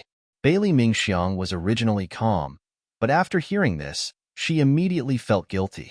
She hurriedly explained, "Mingxiang is trembling because she's cold. You haven't had much contact with His Highness before, right?" Han Yunqi asked as she pulled Bailey Mingxiang's hand over to take her pulse. "In order to avoid suspicion, it's very rare." Bailey Mingxiang replied in a low voice, "He's not that scary. If you see him in the future, raise your head. Don't act like a servant." Han Yunqi really couldn't stand Bailey Mingxiang's cowardly appearance. Bailey Mingxiang didn't want to say anymore, but she couldn't help it. She couldn't bear to stop talking about this topic. "His Highness naturally isn't afraid of esteemed Wang Fei," she said indifferently. "Could it be that he's ruthless to all his subordinates?" Han Yunqi didn't understand. His Highness only keeps useful people. He won't tolerate any disobedience or betrayal. Bailey Mingxiang was about to continue when she paused. Then she added, "I heard everything from Father. His Highness has never used any servant girls. His only bodyguard is Chu Shifeng." "That's true," Han Yunqi muttered to herself. "That guy really doesn't have a single servant girl in his quarters. Is there anyone else?" Han Yunqi asked seriously. Actually, she didn't know much about the Long Feiyi either. Bailey Mingxiang knew too much, but how could she dare to continue? "Esteemed Wang Fei is the person closest to His Highness, so you should understand him best. What Mingxiang said is just hearsay." Close? That was hard to define. Han Yunqi only smiled wordlessly. She released Bailey Mingxiang's hand and said, "You must have rushed about on this trip. News of His Highness going out to sea came suddenly, so I traveled day and night to get here." Bailey Mingxiang was speaking calmly now, but she'd never felt such wild joy in her life when she received news that she was going out to sea with His Highness Duke of Qin. It took her 3 days and 3 nights to calm herself down. She told herself that she could only succeed this time. She had to help His Highness find the fisheye and break the ice to catch the fish. "Good thing you didn't catch a cold, or else you'd be in big trouble. The sea winds are strong, so stay in the cabin and don't go out too often," Han Yunqi instructed. Bailey Mingxiang immediately nodded obediently. "Thank you, esteemed Wang Fei." Han Yunqi knitted her brows and studied her closely, making Bailey Mingxiang flustered. "Esteemed Wang Fei, what's wrong? You little girl, you don't care about your own life?" Han Yunqi asked with interest. She had deliberately come here first because she thought that Bailey Mingxiang would anxiously ask her if she found the antidote, but who would have thought that this girl wouldn't even mention it? "Have you seen through life and death?" Han Yunqi asked in a teasing tone. Bailey Mingxiang's eyes flashed with a trace of panic. She had been too excited, so much so that she had forgotten about her own life and death. On the way here, even today, Her mind was filled with thoughts of traveling with His Highness and whether or not she would have a chance to speak with His Highness. Bailey Mingxiang was still smart. She lowered her head. Esteemed Wang Fei, good news is not afraid of being late. Bad news? It's fine if you don't want to hear it. Han Yunqi gave a sigh. Relax. Although there's no good news, there's no bad news either. I'm still thinking about it. It's been hard on esteemed Wang Fei. Bailey Mingxiang secretly let out a sigh of relief. She could not imagine what the consequences would be if the Princess Consort were to find out about her love for His Highness one day. They had traveled on the sea for 5 days and 5 nights. Bailey Mingxiang had used her weak body as an excuse to not leave the cabin. If she had known this would happen, why would she have waited so long? But even so, she did not regret it. When the warship was about to dock at Fishery Island, General Bailey suddenly noticed a warship similar to theirs not far away. General Bailey looked carefully and was shocked when he saw it. Your Highness, it's the Northernly Imperial family's warship. Fishery Island was surrounded by a wide expanse of shoals, so there was only one port where they could anchor close to it. Not to mention the fight for the fisheye on the island, they would have to fight for this port. Northernly Imperial family? Long Fei Ye's lips curled into a cold smile.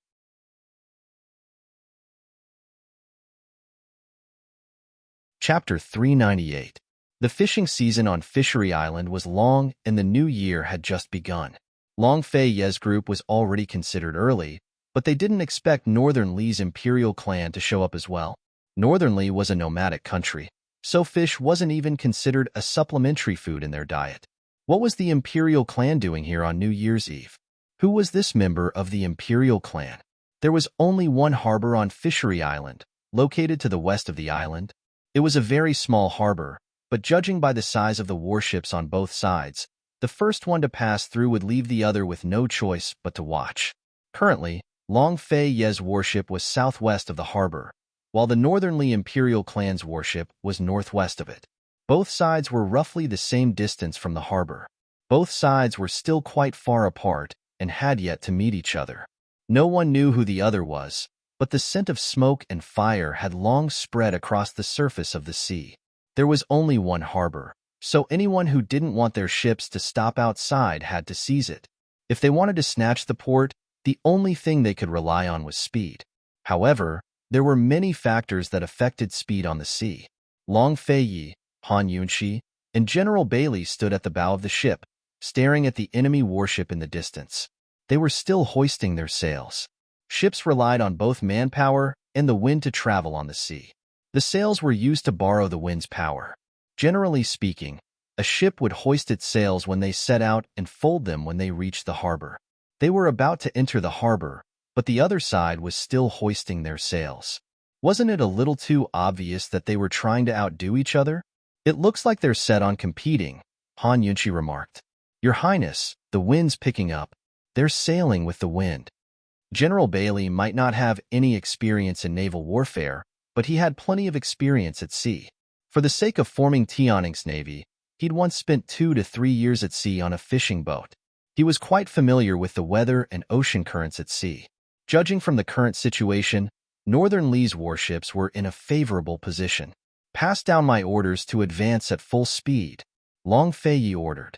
Long Fei Yi was not afraid even though he did not have the geographical advantage. He was determined to win this trip to Fishery Island, so he had long prepared for it. As soon as General Bailey gave the order, the number of oarsmen on both sides of the warship immediately increased from the original 20 to 30. The strength of the warship instantly increased by half. Even a layman like Han Yunqi could feel that the warship was accelerating. General Bailey, I didn't expect you to have so many oarsmen hidden away. Han Yunqi looked to the side with interest. She discovered that the rowers were all burly men with strong arms. Esteemed Wang Fei, this humble subject has yet to introduce it to you. This warship is called the Imperial Boat, and it is the head of the Bailey Navy's warships. There was no need for further introductions.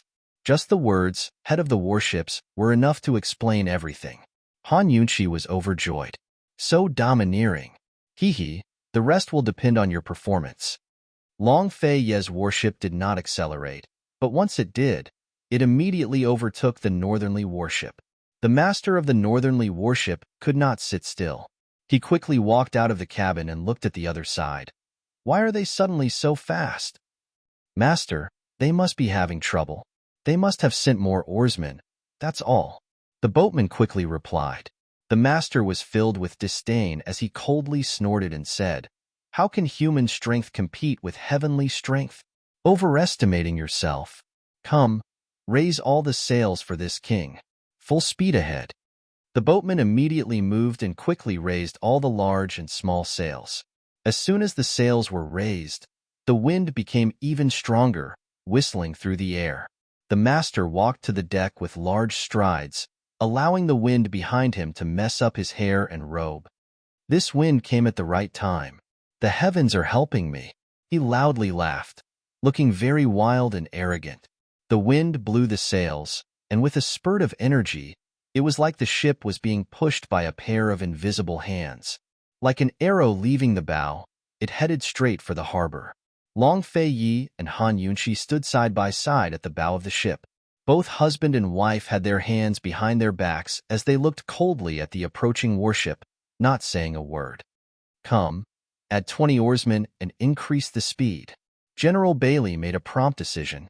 As soon as he finished speaking, 20 oarsmen were added to the left and right wings of the warship. As a result, there were 50 oarsmen on each wing, making a total of 100. Who said that human strength could not win against the heavens? These 100 oarsmen, 100 large oars, moved in unison with a shio-shio-shio sound. The sound of drums, the sound of waves, the 100 oarsmen, sonorous and powerful, their morale unstoppable. The warship moved forward at full speed, matching the speed of the northerly warship. The two of them were rushing head-on, fighting to be the first to reach the harbor. For a moment, it was hard to tell who was faster or slower. Master, their oarsmen are too amazing. The boatman reported in shock. How many? The master, who was determined to win, was very surprised. I can't see them yet, but with their strength, we'll be in danger as soon as the wind stops. The boatman was very worried. Their oarsmen were already doing their best. As soon as they lost the advantage of the wind, the outcome would be clear. What did it mean to be unstoppable? This was it. Tianix's warship was like a black horse that suddenly galloped forward and easily caught up with Northern Li's warship within 100 meters of the harbor. As soon as they caught up, the two sides saw each other clearly. Long Fei Yi immediately spotted Junixia, standing at the stern of the ship beating the drums. As expected, Junixia was the only person in Northern Li's imperial clan who could sail to Fishery Island on New Year's Eve. Junixia stopped beating the drums and raised his chin to look over. He didn't meet Long Fei Yi's gaze for long before he looked towards Han Yunxi. Han Yunxi's phoenix eyes had long narrowed into slits as they emanated a murderous aura. Junixia, long time no see. 6 pairs of eyes met, brimming with killing intent. Tianix's warship sped past Northern Li's warship with overwhelming momentum, heading straight for the harbor. Only now was victory decided. Long Fei Yi's victory was complete. Junixia stared fixedly at them, his hands clenched into fists. He really couldn't accept this, but there was no chance left. As soon as Northern Li's oarsmen saw the 200 or so oarsmen on either side of Tianix's warship, they were so stunned that they stopped and forgot to row. This was the first time they'd seen such a magnificent fleet of oarsmen at sea. As it turned out, the other side hadn't been using their full strength all this time. Had they been watching them make fools of themselves? Junixia couldn't accept this, but he also had to re-evaluate his opponent's strength. Northern Li's warships might look like warships, but they were just fancy and impractical. They were raised for the Imperial clan to play around on the seas, but Tianix's warship was a real warship. Junixia felt humiliated as he muttered to himself, "Your Highness Duke of Kong, when did Tianix raise a navy?" By now, Tianix's warship had already docked at the harbor and occupied the entire harbor. If he hadn't seen the strength of Tianix's warships, Junixia might have blocked the entrance to the harbor and confronted Long Fei Yi. But the current situation would only lead to his death. He'd spent so much effort but failed to seize the harbor, and even lost his prestige to Long Fei Yi. Although he felt sullen, this wasn't the main reason he'd come here. The real contest would have to wait until they reached Fishery Island. Someone come, drop the anchor and stop the ship? After giving the order, he prepared to use his lightness techniques to fly over the harbor and onto the island. Unexpectedly, Long Fei had already drawn his sword and aimed it at him from the prow of Tianix's warship. Long Fei had never forgotten how he'd kidnapped Han Yunxi and Tianing. Although he hadn't come knocking on his door, how could he let him off so easily now that he'd run into him? Juni Xie gave him a cold, disdainful look, full of provocation. Han Yunxi had poisoned his shoulder, and Han Yunxi had accused him of colluding with Duanmu Yao in front of everyone in Medical City. Then she'd planted Gu in Long Tianma. He'd always remembered all of these. Moreover, he hadn't forgotten about the poisoned beast or the white-robed man from the Shadow Clan.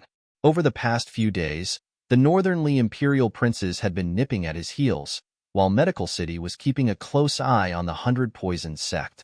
He couldn't free himself to investigate these matters, but he'd sent people to investigate in secret. He hadn't planned on meeting Long Fei and Han Yunxi so soon, but since they'd run into each other today, it didn't matter. It wouldn't affect his plans.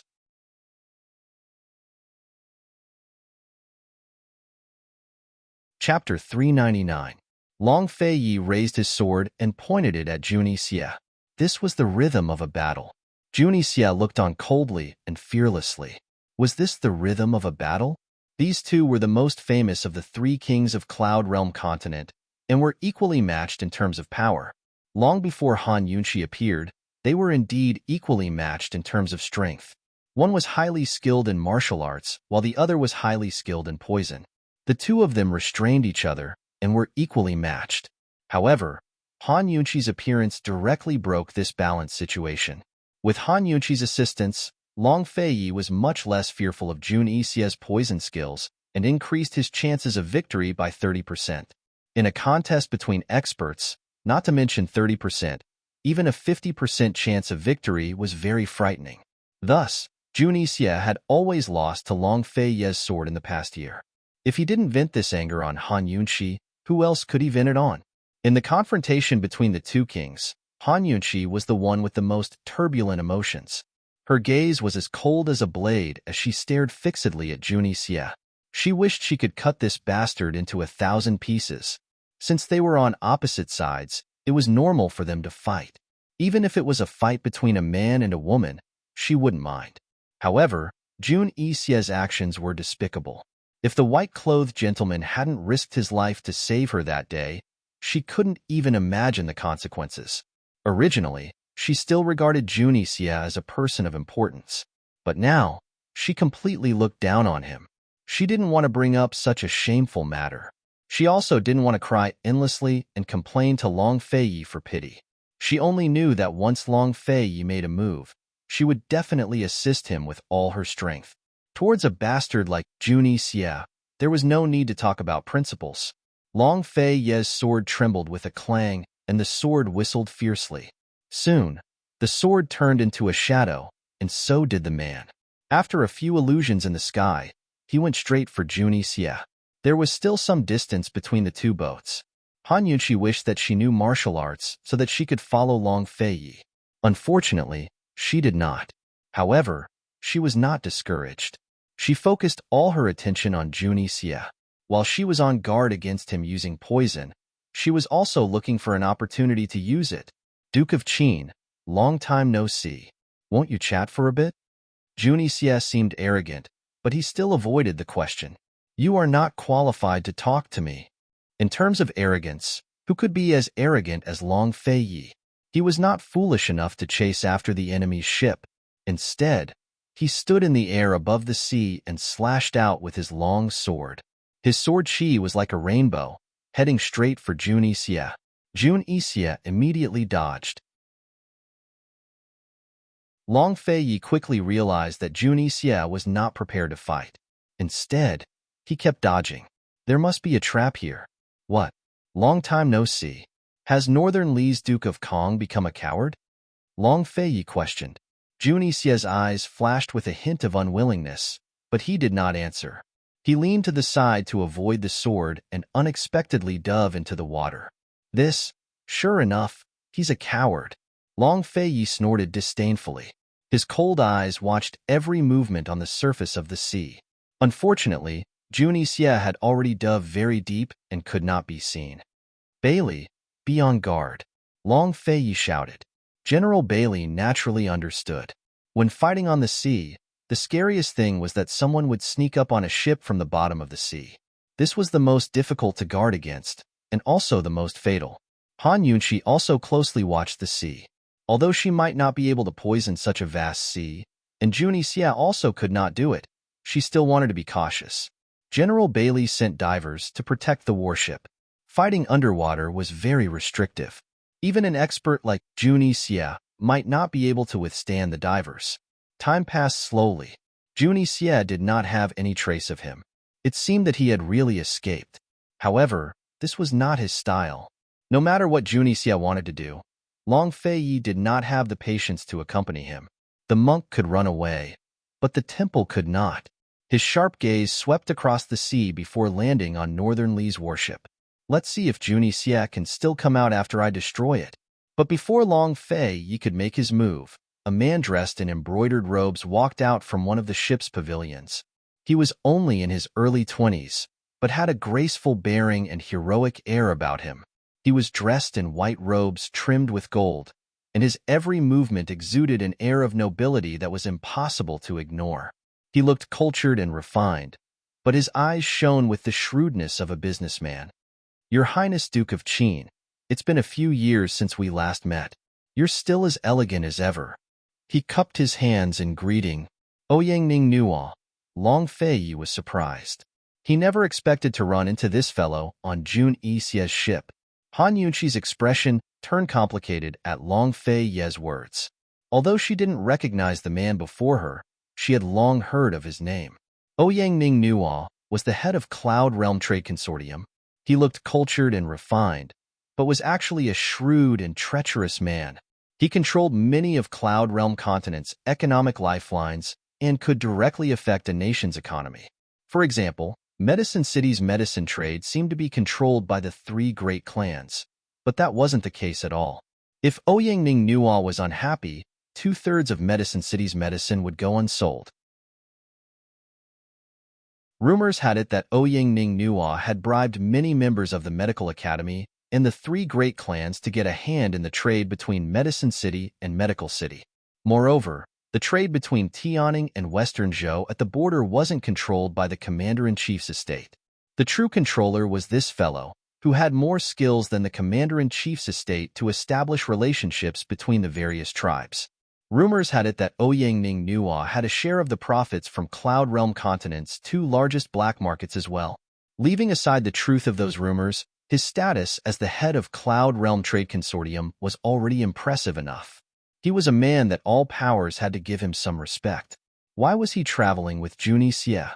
Did he come to Fishery Island for the sake of the fishing season as well? I'm indebted to your Highness Duke of Qin for remembering my humble name. It's truly an honor of 3 lifetimes, Ouyangning Nuo said modestly. Long Fei didn't buy it. Cold, he asked. Since when did Cloud Realm Trade Consortium become the lackey of Northern Li's imperial clan? Ouyangning Nuo didn't lose his temper, but patiently explained, Your Highness Duke of Qin. This one is simply cooperating with the Duke of Kong on a business deal. I ask that Your Highness give Cloud Realm Trade Consortium some face.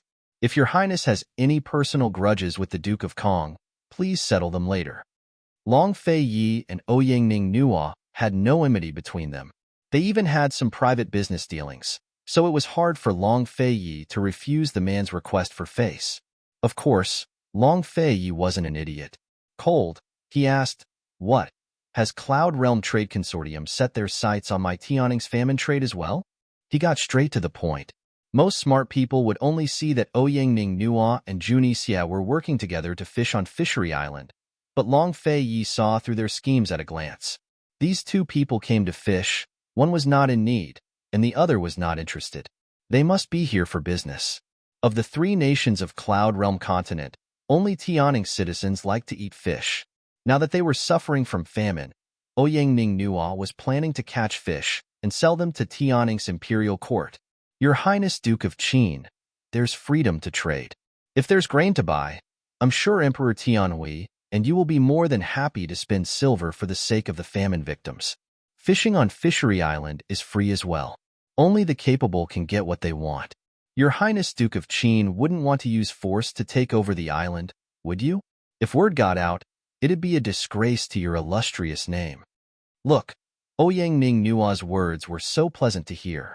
It was clearly a shameless business, but it was crowned with such a dignified reason, making everything sound very reasonable.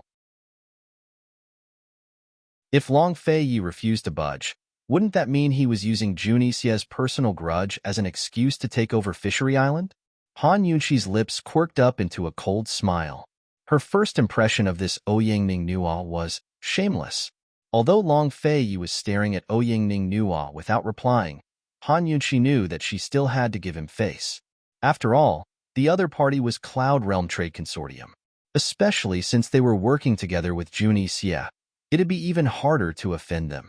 Once they did, they'd be pushing Cloud Realm Trade Consortium's power and influence to Junixie's side. Han Yunxi was a calm and collected woman through and through. Of course, she was an exception when it came to Long Feiyi. While Long Feiyi was hesitating, a figure suddenly jumped out of the water and landed on the shore of Fishery Island. It was none other than Junixie. Junixie wiped away the water on his face with a disdainful smile. Long Feiyi, for the sake of Sir Ouyang, your lordship will set aside our personal grudges for now. We'll fight another day. This fellow is clearly provoking Long Feiyi on purpose. Long Feiyi narrowed his eyes at him with a dangerous expression, but he didn't make a move. He was a calm and collected man through and through. He was well aware of the rules forbidding martial arts on Fishery Island. Since Junixie was already on the island, he couldn't make a move for now. Breaking the rules was immoral and would be cursed by the world. There were plenty of chances to deal with Junixie in the future, so he wasn't in a rush.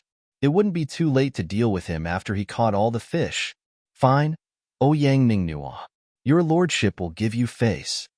Long Feiyi happily sheathed his sword and returned to the ship. Many thanks to your Highness Duke of Qin. Ouyang Ning Nua was still as gentle and courteous as ever. After switching to a smaller boat, Ouyang Ning Nua brought a group of attendants onto the island. Long Feiyi, Han Yunxi, and the Bailey father-daughter pair were all on board as well. Although they'd given Ouyang Ning Nua face, there was no such thing as face on the island. Just like what was said just now, the fish on Fishery Island belonged to those who were capable. For example, there was no point in wasting words on finding the fisheye. Strength spoke louder than words. Mingxiang, you're under a lot of pressure, Han Yunxi murmured. She wasn't joking. Ouyang Ning Nua had already admitted that he wanted to catch some fish to sell to Tianning's disaster victims. If they really did find the fisheye first and caught all the fish, Long Feiyi and Tianning country would lose all face. Leaving aside the fact that the disaster areas needed the fish, the current situation meant that they had to win this battle. Failure was not an option. Bailey Mingxiang understood the weight of the responsibility as well, but she was still confident. Esteemed Wang Fei, don't worry. I'll definitely do my best. Both groups settled down on the beach. Junixie's attitude was haughty and haughty, while Ouyang Ning Nua remained refined and courteous. Your Highness Duke of Qin, many thanks for your understanding, he said. We'll be leaving first. Since he'd already given way, Long Feiyi nodded his head openly. Once Junixie's group was far away, Long Feiyi said, Bailey Mingxiang, lead the way.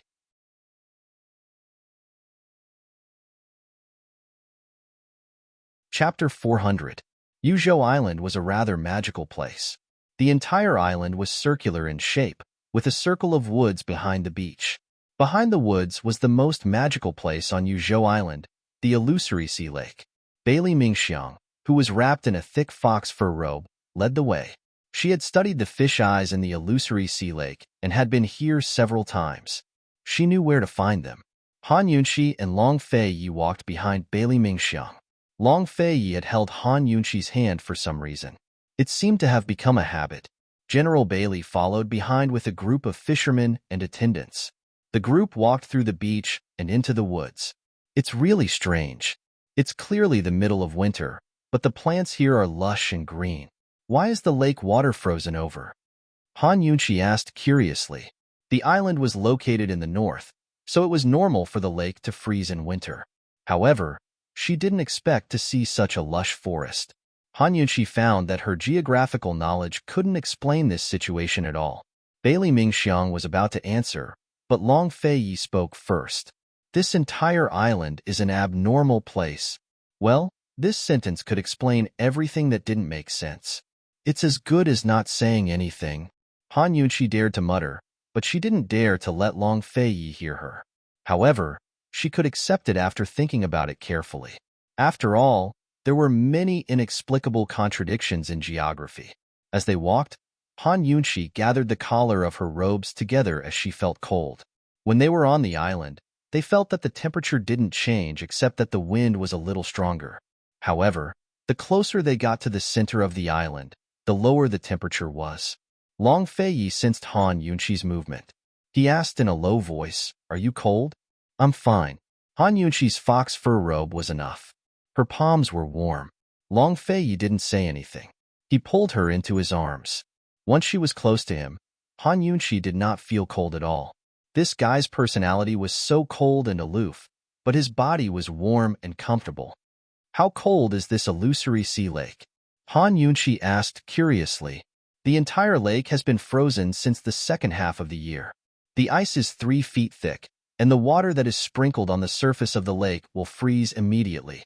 Therefore, the fish that are caught can be frozen on the spot. It won't be a problem to keep them fresh for half a year." The one who answered was still Long Feiyi. Everyone who followed His Highness Duke of Qin knew that the reticent His Highness Duke of Qin often spoke to esteemed Wang Fei. So convenient.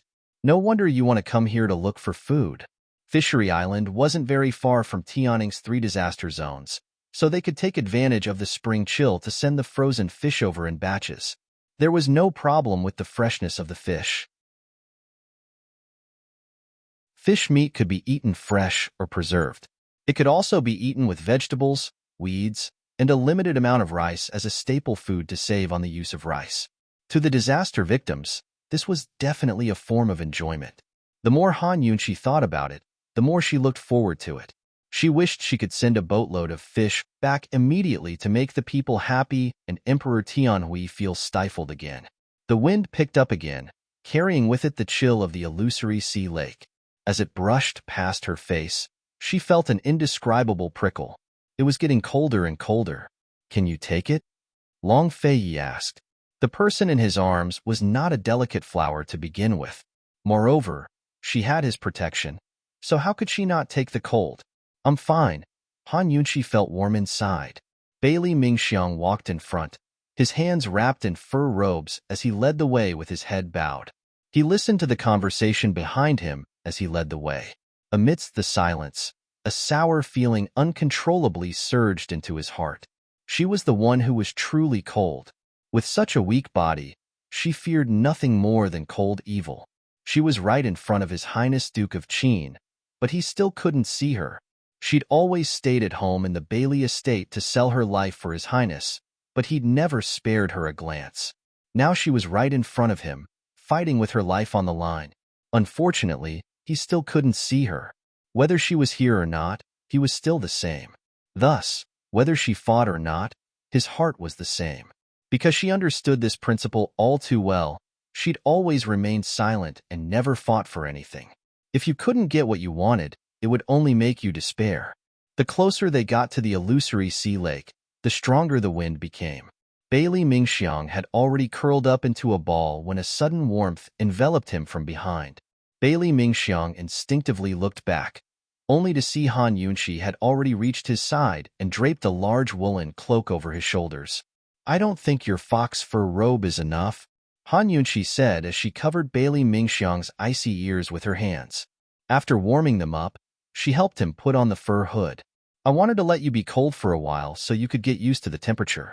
I was afraid that your body wouldn't be able to take the cold when you reached the illusory sea lake.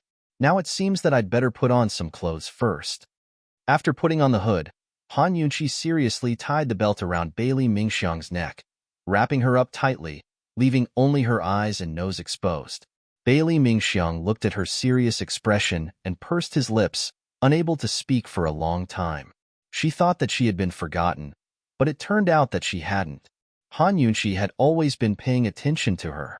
This woman was clearly younger than her by a few years, but she took care of her like an older sister.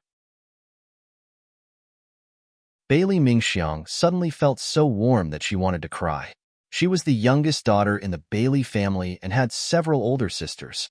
But today, she realized that this was what it felt like to have an older sister. Tears welled up in Bailey Mingxiang's eyes. Afraid that she would be seen, she quickly got up and lowered her head. "Thank you, Princess Consort. You're welcome. Let's go. You can't fall sick." Han Yunqi took Bailey Mingxiang's arm, hoping that her body heat could provide some warmth to the pitiful woman. Bailey Mingxiang was both grateful and apprehensive. His Highness Duke of Qin must be watching them right now. Long Fei Yi was indeed watching them, but he was thinking about the beauty's blood instead. That would definitely help Han Yunqi with her research on the perplexing butterfly illusion. Seeing that esteemed Wang Fei wasn't by His Highness's side, General Bailey stepped forward. "Your Highness, this soldier really doesn't understand why Ouyang Ningnua would hook up with Junie Xie. Although Ouyang Ningnua is a merchant who can be made friends with anything that benefits him, he wouldn't go so far as to partner up with Junie Xie if he's only here to fish, right?" General Bailey's concerns were the same as Long Fei Ye's. "I'm afraid the two of them have other shady dealings behind their backs. Your Highness, Cloud Realm Trade Consortium is such a powerful organization. We can't just let Junie Xie have it for free," General Bailey said urgently. Long Fei Yi knew this better than anyone else. His concession just then hadn't been for nothing. "You don't need to worry about that. Your lordship knows what to do," Long Fei Yi said simply. He'd started investigating Ouyang Ningnua a few years ago when they'd met at the border. Long Fei Yi and Han Yunqi's group headed towards the illusory sea lake, while Jun Yixie and Ouyang Ningnua led a group of fishermen through the forest. Ouyang Ningnua was the one who'd approached Jun Yixie on his own accord this time. At first, Jun Yixie was overwhelmed by the favor, but also on his guard. Later, he found out that Ouyang Ningnua had a few horse deals seized by the northernly border guards and needed his help. Only then did he let down his guard. News of Long Fei Ye's disaster relief efforts had spread like wildfire throughout Tianning. Jun Yixie had long been keeping tabs on the news and guessed that Ouyang Ningnua would target the fish. Coincidentally, Ouyang Ningnua had plenty of experts who could find fish eyes. The two of them went back and forth until they discussed some conditions before heading off together. Jun Yixie helped Ouyang Ningnua deal with the seized horse deals while Ouyang Ningnua helped him find the fish eyes and catch the fish. Jun Yixie was determined to get his hands on the fish. He was planning to use them to trade for the antidote with Han Yunqi. Even if he bumped into Long Fei Ye's group, it wouldn't affect his plans at all.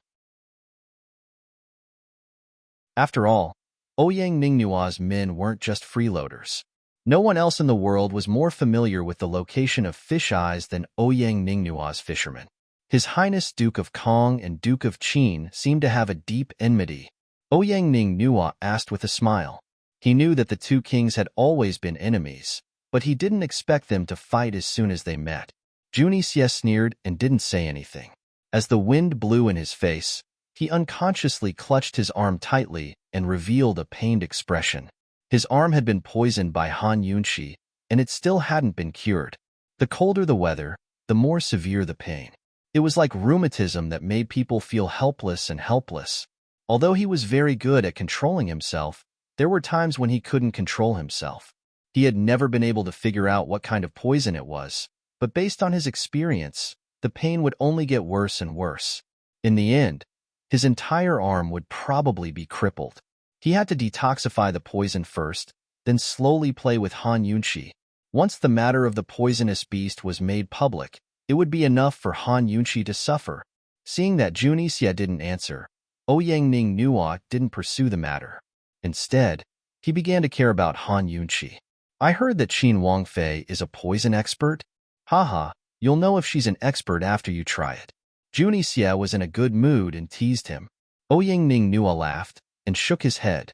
He seemed to be in a good mood as well. From the looks of it, the two of them were very confident in finding the fish eye. The fishermen led the way, and they soon arrived at the illusory sea lake. Unfortunately, as soon as they exited the forest, they saw Long Fei Yi arrive at the lakeside not too far away. The illusory sea lake was a large, circular lake. There were more than 1,000 different kinds of fish in the lake. Even though the surface of the lake was frozen, the water below was still flowing, and the fish could survive normally. Any hole in the ice would attract a large number of fish to the surface to breathe. The so-called fisheye was a specific spot on the ice. Once it was cut open, it would attract a large number of fish to gather. Fisheyes were of different sizes, and the fish attracted by them were also of different sizes. It wasn't easy to find a fisheye. Only professionals would be able to find one. Even professionals would only find small fisheyes. Finding a medium fisheye was already very difficult. According to the records of Fishery Island, no one had ever found a large fisheye. It was said that once a large fisheye was found, all the fish in the entire illusory sea lake would be caught. Long Fei Yi and Han Yunqi soon spotted Jun Yixia and the others. Enemies truly were bound to meet on a narrow road. Bailey Mingxiang was already wearing a second cloak, but she was still shivering from the cold. However, she didn't hesitate to step onto the ice. Your Highness, this area is where the fish are most concentrated. It's also where the fisheyes are the most concentrated. Although she was afraid and nervous, this was an important matter, so she still took it seriously. Although the number of fisheyes was uncertain, it was best to find them first. The more they found, the more they could catch. I'll leave it to you. Long Fei Ye's attention was completely focused on Jun Yixia. He was cold. Jun Yixia was also looking at Long Fei Yi. Young Master Ouyang, have your men attack together.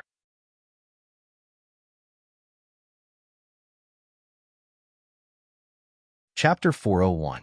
The illusory sea lake was completely silent. Long Fei Yi and Han Yunqi's group sat by the lakeside to warm themselves by the fire. In front of them, there was only Bailey Mingxiang standing on the ice. Jun Yixia and Ouyang Ning Ruo were also sitting by the lakeside to warm themselves by the fire. In front of them stood a total of 10 fishermen. The two sides were less than 100 meters apart, but the disparity in strength was obvious. The two sides were facing each other.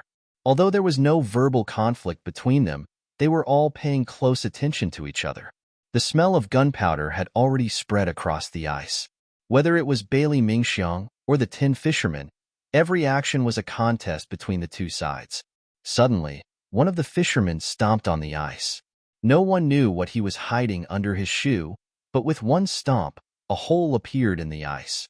He stomped 3 times in a row and actually made a hole in the ice. Of course, it was impossible for him to step on a fisheye. However, the fish that had been deprived of oxygen for a long time still gathered. The fisherman took out a long spear and stabbed it. Once again, he raised the spear full of fish. There were at least 20 of them, and all of them were big fish. This prince is hungry. Jun Yixia was overjoyed. He took the spear and directly put it on the fire to roast. This was clearly a demonstration of his ability to eat fruit. Although anyone could cut through ice to fish, it was indeed an expert who could do it so quickly. If it were an ordinary person, it would take them half a day just to cut through the ice. Long Fei Yi and Han Yunqi looked on coldly and did not make a sound. Bailey Mingxiang was a very calm woman. She knew that this group of fishermen was not simple, but she was not afraid. Although there were many fish eyes, finding fish eyes was still a skill. It did not matter how many people there were, but how good they were. If she had to find a group of professional fishermen, she could find them. She turned to look at Han Yunqi and teased, "Esteemed Wang Fei, are you hungry? I see that some people have lost their appetite." "I'm not hungry. Let's begin." Han Yunqi smiled brilliantly.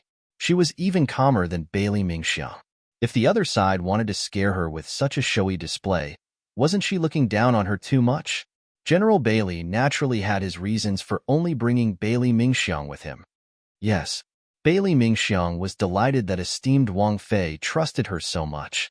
When she turned around, her gaze inadvertently drifted towards His Highness Duke of Qin.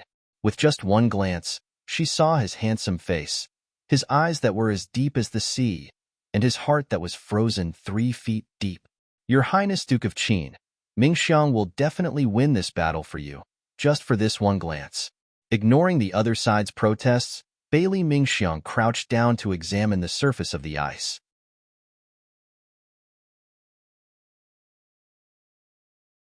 Then hurry up and find all the fish eyes. This prince will reward you handsomely if you can find all the fish eyes, Junie Xie said loudly. Bailey Mingxiang naturally heard everything, but she didn't raise her head to look at the other party. She continued to search the surface of the ice. Behind her, Long Feiyi, Han Yunqi, and General Bailey didn't say a word as they waited patiently. Not long after, there was a sudden thump. Another fisherman had found a fisheye, and it was a small one. Men, cast the net. Junie Xie waved his hand grandly, and a group of fishermen hurried over. After a while, there was another loud thump. A third fisheye appeared. Old Yu had found it again. Junie Xie and Ouyang Ningnua sat on the shore. Junie Xie was casually munching on a grilled fish with an arrogant expression on his face. He kept looking at Long Feiyi and the others with disdain. On the other hand, Ouyang Ningnua was smiling. He was very satisfied with the fishermen's performance. They had already begun to pull in the net for the first fisheye. It took a lot of effort for more than a dozen fishermen to pull in the net. The net broke through the ice and was filled to the brim with lively fish. Anyone who saw such a large number of fish would be envious. While the fishermen were busy harvesting, two other fishermen had found a fisheye at the same time. Two loud thump sounds rang out one after the other. Everyone was very excited to hear this. Even though there were still small fisheyes, they had already found 5. On the other hand, Bailey Mingxiang didn't find a single fisheye. One had to know that in an area with so many fisheyes, 5 fisheyes was already a lot. It was very likely that there were no more fisheyes left in this part of the lake. Long Feiyi watched as the fisherman furiously pulled in the net. His gaze was even colder than the surface of the lake. It was so cold that no one dared to look at him for too long. Han Yunqi quietly watched Bailey Mingxiang. At this moment, Bailey Mingxiang was lying flat on the ice. Her ears were pressed against the ice, as if she was listening to something. Han Yunqi didn't understand, but she knew that if this continued, Bailey Mingxiang wouldn't be able to hold on for much longer. The ice was very cold to begin with, and Bailey Mingxiang was working so hard. If they couldn't hold on, then no one would be looking for fisheyes anymore. It had to be said that General Bailey was getting a little anxious when he saw this. Even though he believed in his daughter's abilities, she was also very good at dealing with fishermen. He realized that he had underestimated the other party's strength. He hadn't expected to run into Junie Xie either. He had thought that he could take his time looking for fisheyes with Mingxiang since they weren't in a rush anyway. He really wanted to ask Bailey Mingxiang to look for fisheyes in another part of the lake, but wouldn't that make them a laughingstock? What was the difference between that and losing? But if they didn't change locations and persisted, wouldn't his daughter be wasting her efforts and sacrificing her body for nothing if there really were no more fisheyes? Boom! There was a 6th explosion. It was that fisherman called Old Yu again, and it was still a small fisheyes. Finally, General Bailey couldn't remain calm. Your Highness, how about we change locations? I'm afraid Mingxiang's body won't be able to take it. She should know best whether or not we should change locations, Long Feiyi said. Even though the other side was bustling with activity, he didn't bat an eyelid or panic. General Bailey was in a difficult position. His Highness didn't know Bailey Mingxiang's personality, but as her father, he did. His daughter had to put up a strong front and didn't want to lose any face for His Highness. With no other choice, General Bailey cast a pleading look towards Han Yunqi. Han Yunqi was worried that Bailey Mingxiang's efforts would be in vain if she kept wasting her time. She'd end up harming her body and spoiling the bigger picture instead. Just as she was about to open her mouth to persuade her, Bailey Mingxiang, who was lying on the ice, suddenly stood up. Her face, red from the cold, was filled with pleasant surprise. She was so excited that she forgot herself and boldly looked into Long Feiyi's cold eyes. She loudly said, "Your Highness, I found it. I found a medium fisheye." A medium fisheye. In that moment, everyone looked over, including Junie Xie's large group of people. For experts, small fisheyes were easy to find, but medium fisheyes were hard to find. A medium fisheye was worth 10 small fisheyes. Good. Long Fei Yi looked at Bailey Mingxiang and gave her a single word. However, Bailey Mingxiang had given her a positive look, a look of affirmation. Bailey Mingxiang stood in place, so excited that she didn't know what to do. She'd done it. She'd finally done it. Apart from the beauty's blood, she'd also made him look at her a little longer and remember her a little longer. Chisel the ice and cast the net, Han Yunqi shouted. She coldly glanced at Junie Xie. Junie Xie and the others had made such a big commotion and found so many, but Mingxiang had found just one. What were they being so arrogant for? Men, quickly. General Bailey was overjoyed and excited. His daughter hadn't lost face for him or for His Highness Duke of Qin. Fortunately, they hadn't changed locations, or they would have suffered a huge loss. Junie Xie fiercely tossed the grilled fish in his hand and stood up. "Oh Yang Ningna, don't tell this prince that you're changing locations. Generally speaking, there wouldn't be a second medium fisheye within 100 meters of the first." Unexpectedly, as soon as he finished speaking, the fisherman, Old Yu, suddenly shouted, Master, Master, hurry over here. I found it. I found it." Ouyang Ningnua's eyes flashed, and he immediately rushed over.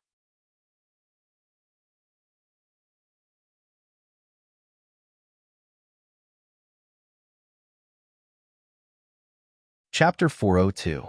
While the crowd was still reeling from Bailey Mingxiang's discovery of the medium fisheye, the fisherman, Old Yu, began to shout like a madman. "I found it! Ha ha ha! I finally found it! After so many years, I finally found it!" Ouyang Ningnua and Jun Yixia hurried over to where Old Yu was. The other fishermen also stopped to watch. What was going on with Old Yu? Could it be that he found a medium fisheye as well? Han Yunqi asked suspiciously. "Impossible." Bailey Mingxiang immediately denied the possibility. "Your Highness, there's no way a second medium fisheye would appear at such a close distance." 200 meters away, Old Yu was still shouting and waving his arms around. He was clearly very excited. Long Fei Yi asked seriously, "Are you sure?" Bailey Mingxiang met Long Fei Yi's cold and serious gaze. His heart was timid, but he was also determined. "Your Highness, don't worry. Mingxiang is very sure that it's not a medium fisheye. Your Highness, I've waited so many years for a chance to stand in front of him and speak. How could I, Bailey Mingxiang, lie? Your Highness, I'm sure that the other party is just bluffing. Let's quickly cast the net and catch more fish," General Bailey advised. Long Fei Yi nodded, but his gaze was still fixed on Old Yu. Han Yunqi was also looking in that direction. Bailey Mingxiang couldn't help but feel a little disappointed when Long Fei Yi didn't say anything. He wanted to explain himself, but Han Yunqi suddenly exclaimed, "That old thing couldn't have found a large fisheye, right? Your Highness, you're overthinking things." "Ha." General Bailey laughed disdainfully. He had a good understanding of fisheyes. To him, Old Yu's words were nothing more than a joke. According to the records of Fishery Island, no one had ever found a large fisheye. It was said that if one could find the big fisheye, they could catch all the fish in the illusory sea lake. As I see it, the other party isn't bluffing. If there's no medium fisheye, then it can only be a large fisheye. Han Yunqi felt that something was off the more she looked at Ouyang Ningnua and Junie Xie's hasty movements. Bailey Mingxiang hurriedly explained, "Esteemed Wang Fei, you may not know this, but the large fisheye only exists in legends.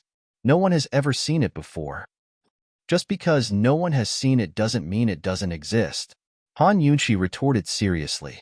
Bailey Mingxiang was frightened by her cold aura and was speechless for a moment. General Bailey was a little displeased that his daughter was being questioned right after she had made a great contribution. He turned to Long Fei Yi and said, "Your Highness, you know about Yu Ye's situation?" Han Yunqi was a little anxious, but she didn't want to argue about who was right or wrong. She was just worried that if the other party really did find a large fisheye, then everything would be over. Bailey Mingxiang wasn't in the mood to argue either. He had already told her the truth, but when she heard her father say this to His Highness Duke of Qin, she couldn't help but glance at Long Fei Yi. Esteemed Wang Fei didn't know much about fisheyes, but His Highness did. His Highness should know that she was right. The large fisheye was nothing more than a legend. She hadn't come here to look for a large fisheye just for the sake of finding one. She had thought it through thoroughly. She'd come to this area precisely because it was the most likely place to find a medium fisheye. In truth, she could have found a small fisheye faster than the other fishermen, but she'd given up on the small fisheye. She was determined to find a medium fisheye first. She was absolutely certain that there wouldn't be a second medium fisheye within a radius of 500 li in this area. Moreover, there would only be 7 or 8 small fisheyes at most, not 10. Not only did she want His Highness Duke of Qin to win, she also wanted him to win beautifully so that the other party wouldn't be able to surpass him. If esteemed Wang Fei brought up a large fisheye, wouldn't that mean that she'd lost? At this time, Ouyang Ningnua and Jun Yixie had already arrived at Old Yu's side. Ouyang Ningnua said something to Old Yu, but Old Yu stopped yelling and shouting. Jun Yixie also stopped being so arrogant. The three of them gathered together and said something. Before long, Ouyang Ningnua summoned all the workers and fishermen. Long Fei Yi stared at them for a long time, a complicated look flashing through his eyes. He said indifferently, "Perhaps there really is a large fisheye. Your Highness, you know that's impossible." They lost, so they must have put on an act on purpose. It might have been a trap. General Bailey wasn't convinced. Bailey Mingxiang silently lowered his head. Although he didn't want to fight for anything, he still felt wronged. His Highness was clearly siding with esteemed Wang Fei. Long Fei Yi ignored General Bailey and continued to pay attention to Jun Yixie and the others. The fishermen had already begun to cast their nets, and there was a large pile of fishing nets on the side. The situation isn't good. Han Yunqi began to worry. General Bailey wanted to explain, but at this time, one of the fishermen who was casting his net suddenly shouted, "Your Highness, bad news! Bad news! What's going on?" Long Fei Yi immediately looked over. "Your Highness, the fish in the fisheye are retreating. There's no time to cast our nets." The fisherman was both shocked and anxious. How is that possible? General Bailey was stunned. Bailey Mingxiang, on the other hand, had already rushed over in a panic. Once a fisheye was cut open, the fish would gather and never disperse. They would only increase in number. There was no way they were retreating. Could it be? Bailey Mingxiang was so anxious that she almost fell over by the middle fisheye. The middle fisheye was supposed to be full of fish, but now there were only a few left to flop about in the water. Bailey Mingxiang's pale face became even paler. She didn't care about the cold as she looked at the edge of the fisheye and actually reached her hand in. "Bailey Mingxiang!" Han Yunqi loudly shouted. She quickly rushed over and pulled Bailey Mingxiang's hand out. The water in the fisheye was already on the verge of freezing. Was this woman crazy? Did she not want her hand? Did she not want her life? After she pulled out Bailey Mingxiang's hand, she immediately helped her up from the ice. Bailey Mingxiang allowed Han Yunqi to pull her. Her face was filled with despair as she muttered to herself, "I was wrong. I was wrong. Esteemed Wang Fei, I was very wrong." General Bailey rushed over and shook his head in shock. It's a large fisheye. They really did find one. The legends were true. Once a large fisheye appeared, all the fish in the illusory sea lake would be caught. Once a large fisheye was cut open, all the fish in the small and medium fisheyes would be attracted to it. Controlling a large fisheye was equivalent to robbing them of other fishing opportunities. As they spoke, the fisherman reported, "Your Highness, esteemed Wang Fei, the fish are almost all gone.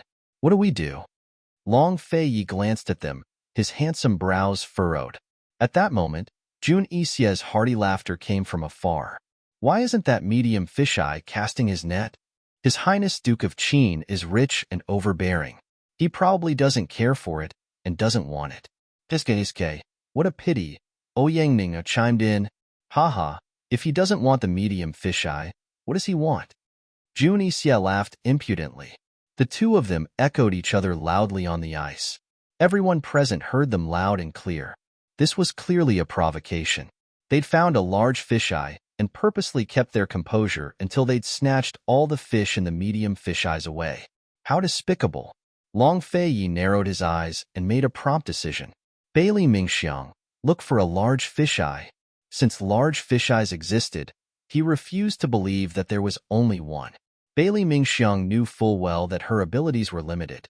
Finding a large fisheye wasn't something that could be done in a short period of time. The other party had more or less relied on luck to find one. It would be very, very difficult for her to find another one. Even if she didn't hold out much hope, she had to do her best since His Highness Duke of Qin had said so. Search. Even if she had to risk her life, she would do her best. Yes. Mingxiang obeys. Bailey Mingxiang did her best to ignore the cold and powerlessness in her body. She began to walk on the ice again and quickly locked onto a spot. Then, she crawled on the ice and did her best to search. But time gradually passed.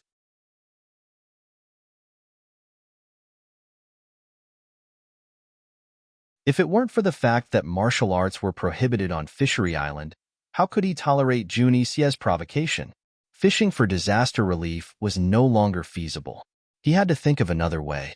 Han Yunqi was even more unwilling than Long Feiyi. She was even more unwilling to retreat. She looked at the fish with its mouth wide open and thought of something.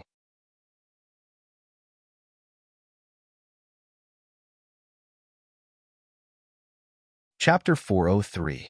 The big fish that fell on the ice was already dead, its mouth wide open. This scene made Han Yunqi think of something: fishing.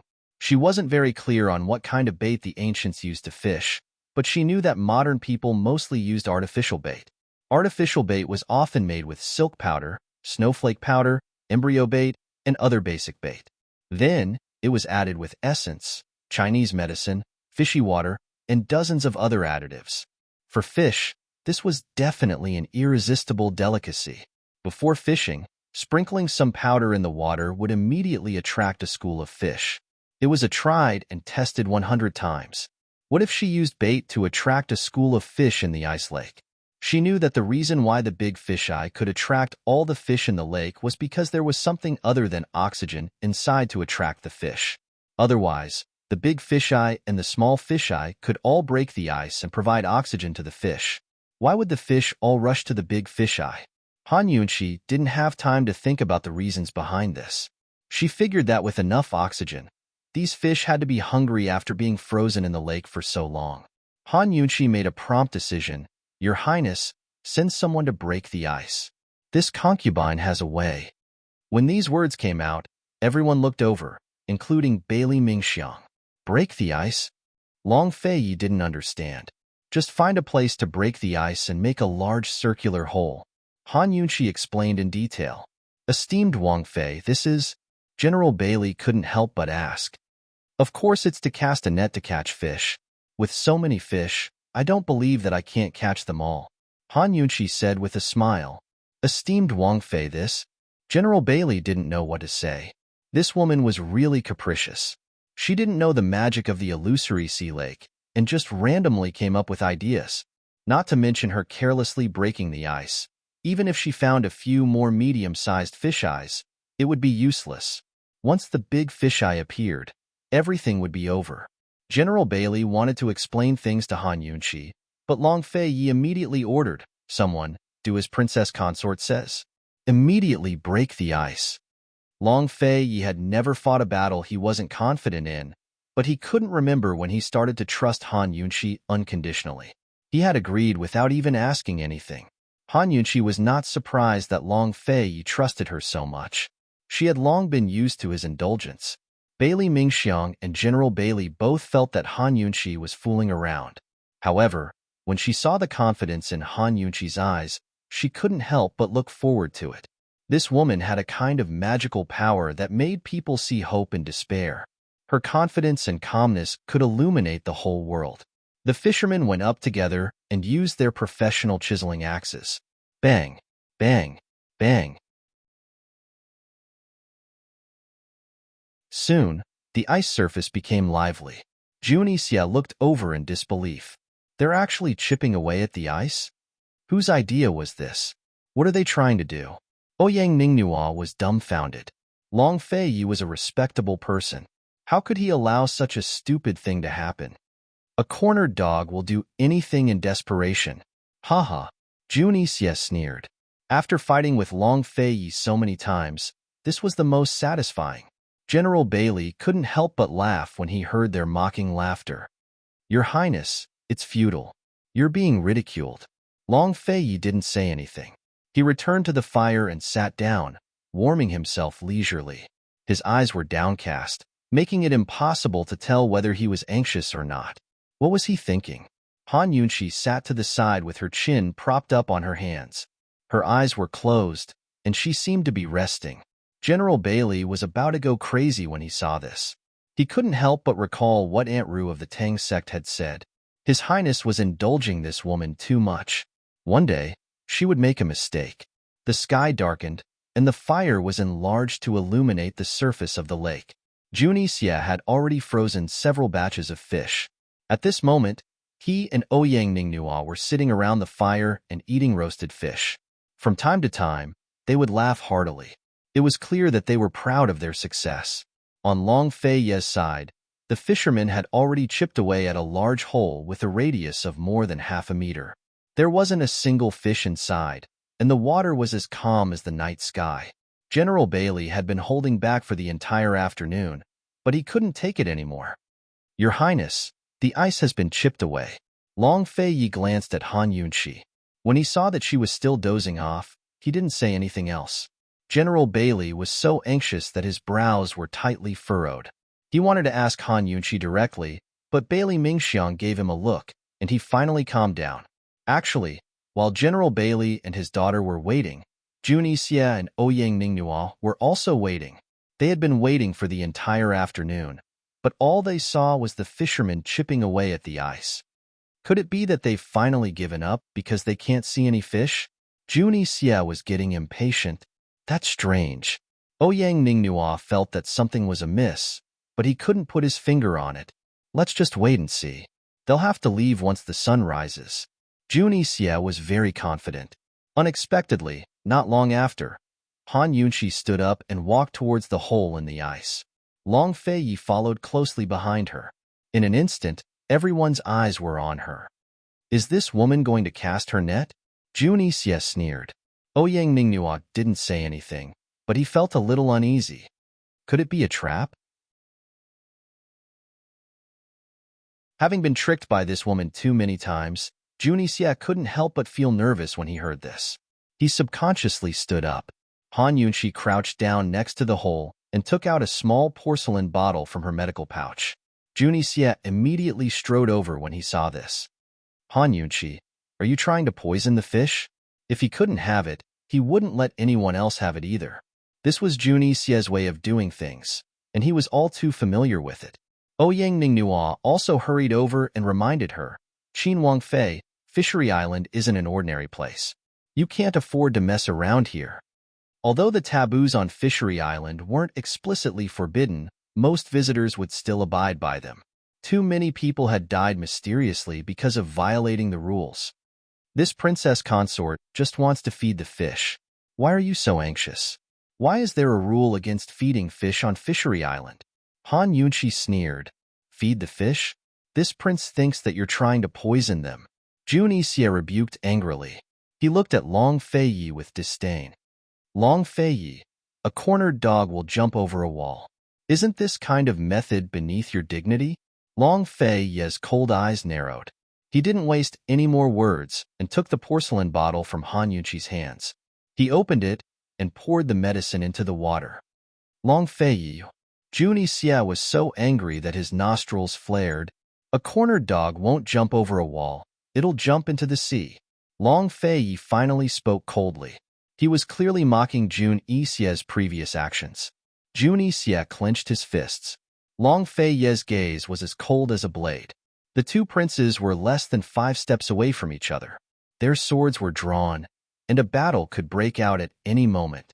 However, Han Yunxi didn't care at all. She squatted at the side and propped her chin up with both hands. She stared at the surface of the water as if she was waiting for something. Ouyang Ningnua became even more curious when he saw this. He looked at Han Yunxi with great interest, forgetting that they were on opposing sides. This woman is quite interesting. Did she really poison the fish? Han Yunxi looked at her own reflection in the water and also saw Ouyang Ningnua's reflection. She knew that Ouyang Ningnua was looking at her. At this moment, Even if the whole world was looking at her, she was still able to keep her cool and wait. Time slowly passed. In the silence, Old Yu and the others were still fishing from the big fish eyes. Everything seemed to be normal. Could it be that this woman didn't poison the fish? Then what did she do? Junixia had already glanced in Old Yu's direction several times. Suddenly, ripples appeared on the calm surface of the water. Fish were bubbling. How could this be soon? The entire surface of the water began to bubble. The ripples spread outwards, and more fish appeared. Junixia and Ouyang Ningnuo were stunned.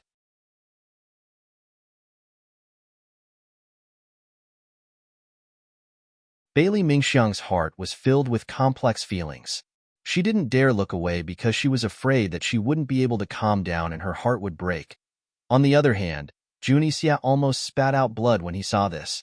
If it wasn't for Ouyang Ningnuo holding him back, he would have forgotten the rules of Fishery Island and made a move on Han Yunqi. His eyes flashed with hatred. Han Yunqi, this prince can't have you, but I definitely won't allow Long Feiyi to have you. This prince will destroy you.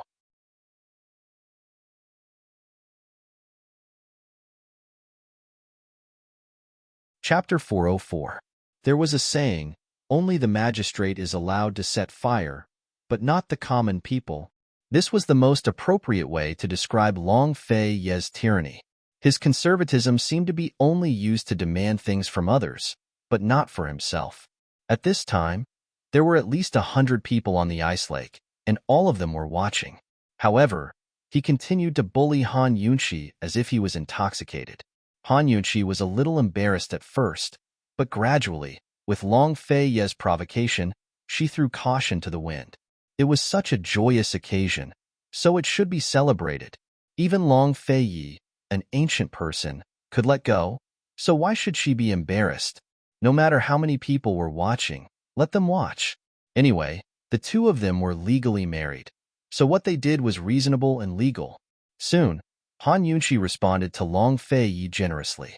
Their lips and tongues met, as if they were competing and teasing, which made Long Feiyi continue to attack fiercely, and the kiss became deeper and deeper.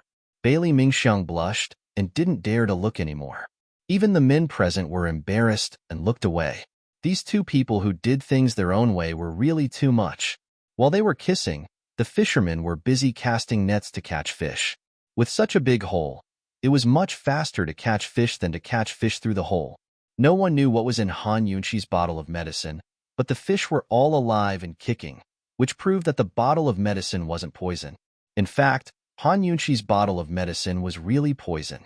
It was a concentrated type of poison that smelled very similar to fish bait. A small bottle was enough to pollute the entire lake. This kind of poison took a long time to take effect, at least 1 or 2 days. Moreover, the amount that could be absorbed by the fish was very small, so after the fish were poisoned, they would only show mild symptoms of irritation. Even if they were eaten by humans, it wouldn't cause any poisoning.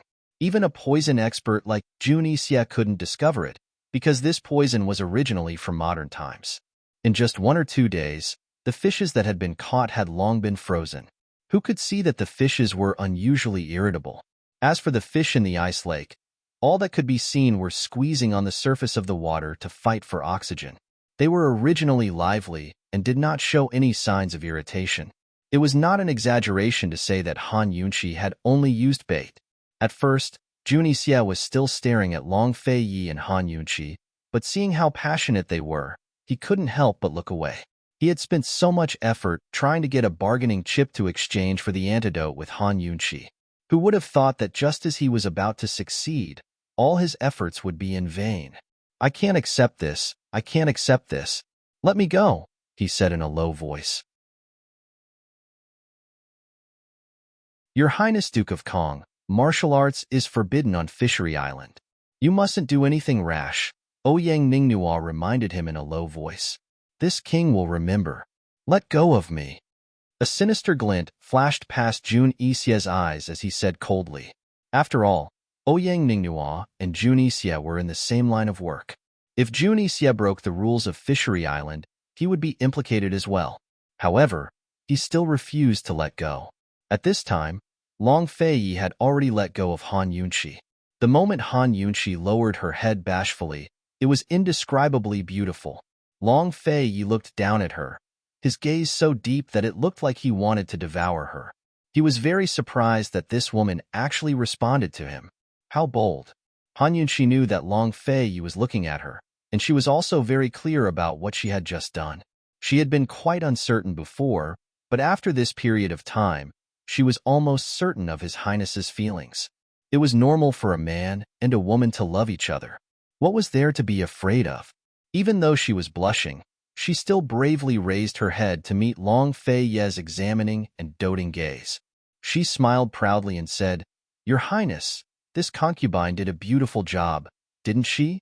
Long Fei Yi was stunned at first, but then he laughed heartily and said, "You were all very beautiful." All? Han Yunxi had asked about the fishing incident, but Long Fei Yi didn't only answer about the fishing incident, but also about how she had responded to him earlier. Han Yunxi didn't know what to say. This guy's really rotten to the core. The two of them were flirting with each other. In any case, that was how it looked to everyone around them. Just as they were flirting with each other, a disdainful sneer interrupted them. Han Yunxi's taste is just... Who else could it be other than Junie Xie? Han Yunxi's heart skipped a beat, and she immediately glared at him. What did this bastard mean? Long Fei Ye's expression changed drastically. He spun around and shouted angrily, "Junie Xie, what do you mean by that?" Junie Xie's words were a little too complicated. Everyone present was shocked. Although it was unbelievable, they didn't dare to imagine it. However, they couldn't help but speculate. If Junie Xie said that, could it be that he had also tasted Han Yunxi's taste? Other than this, what else could it mean? Other than this situation, what other situation could make him say such words? Everyone's expression was very complicated. The fishermen who were fishing nearby also stopped and looked over in shock. This matter was monumental. To a woman, this was the greatest humiliation, but to a man, it was the greatest humiliation. A complicated look flashed across Ouyang Ning Nua's eyes. He finally understood what Junie Xie meant when he said, "This prince will remember." Martial arts were prohibited on Fishery Island, so even if Junie Xie really did something, Long Fei Yi wouldn't be able to do anything to him. When he thought of this, Ouyang Ning Nua hurriedly let go of Junie Xie's hand, as if he had been electrocuted. It was as if he wanted to distance himself from him. This guy couldn't have really done something, right? Wasn't he playing a little too big? Long Fei Yi wasn't someone to be trifled with. Junie Xie's sneer deepened after successfully attracting Long Fei Yi's attention. "What do you mean? Your first consort should be the clearest about this. Junie Xie, you'd better watch your mouth." Han Yunxi flew into a rage. She rushed in front of Junie Xie and raised her hand to slap him. She was just a hair's breadth away from slapping him, but she held herself back at the last moment. She clenched her fist and swung it fiercely. If this slap landed, all of her and Long Fei Yi's efforts would be for naught. They had violated the taboo of Fishery Island. Not only would they be chased away, they wouldn't even be able to take a single fish with them. No matter how angry she was, she couldn't fall for Junie Xie's trick. However, it was precisely her furious behavior that left everyone dumbfounded. Qin Wangfei's reaction. Could it be that there really was something between her and Junie Xie? "Esteemed Wang Fei, why are you so agitated? What happened back then?" Haha. Junie Xie started to speak, but stopped himself. Instead, he burst into laughter. Long Fei Yi clenched his fists so tightly that his knuckles cracked. "Junie Xie, what exactly do you mean by that?" Junie Xie raised his chin and looked at him provocatively. He said arrogantly, "What I mean is exactly what Qin Wangfei tastes like." It's not what he said. Han Yunxi hurriedly defended herself. She regretted it as soon as the words left her mouth. Junie Xie hadn't actually said anything. Her defense would only make it more obvious. "Haha, Qin Wangfei, what is this prince talking about?" Junie Xie roared with laughter. Although Junie Xie didn't really do anything about that incident, as a woman, Han Yunxi still suffered a loss. She had lost Long Fei Yi's face. If this matter was exposed in public, Long Fei Yi would lose a lot of face. What a good Junie Xie. Did he really have to expose this matter today? Now that things had gotten to this point, Han Yunxi couldn't hide anything anymore. She could only face it. Junie Xie, you couldn't beat this Wang Fei's poison. You tried to force this Wang Fei to hand over the antidote but failed. You even tried to threaten this Wang Fei. This Wang Fei was saved by a friend and was able to preserve her innocence. You couldn't beat the Duke of Qin today, yet you're bringing up this matter again. You're simply shameless. Han Yunxi angrily rebuked him, who knew that as soon as she finished speaking, Junie Xie would burst into laughter. Preserve your innocence? Qin Wang Fei, are you sure? The moment he said this, the entire crowd fell silent. It was so quiet that only the sound of fish jumping in the ice cave could be heard. Long Fei Ye's expression was cold to the extreme. His entire person was also extremely quiet. Junie Xie, shut up. Han Yunxi was flustered. What? Is Qin Wang Fei afraid that this prince will say something that shouldn't be said? Junie Xie began to laugh loudly. No matter how smart Han Yunxi was, what could she do to him in this kind of situation? This kind of thing required evidence. She was a married woman, so where could she find evidence to prove her innocence?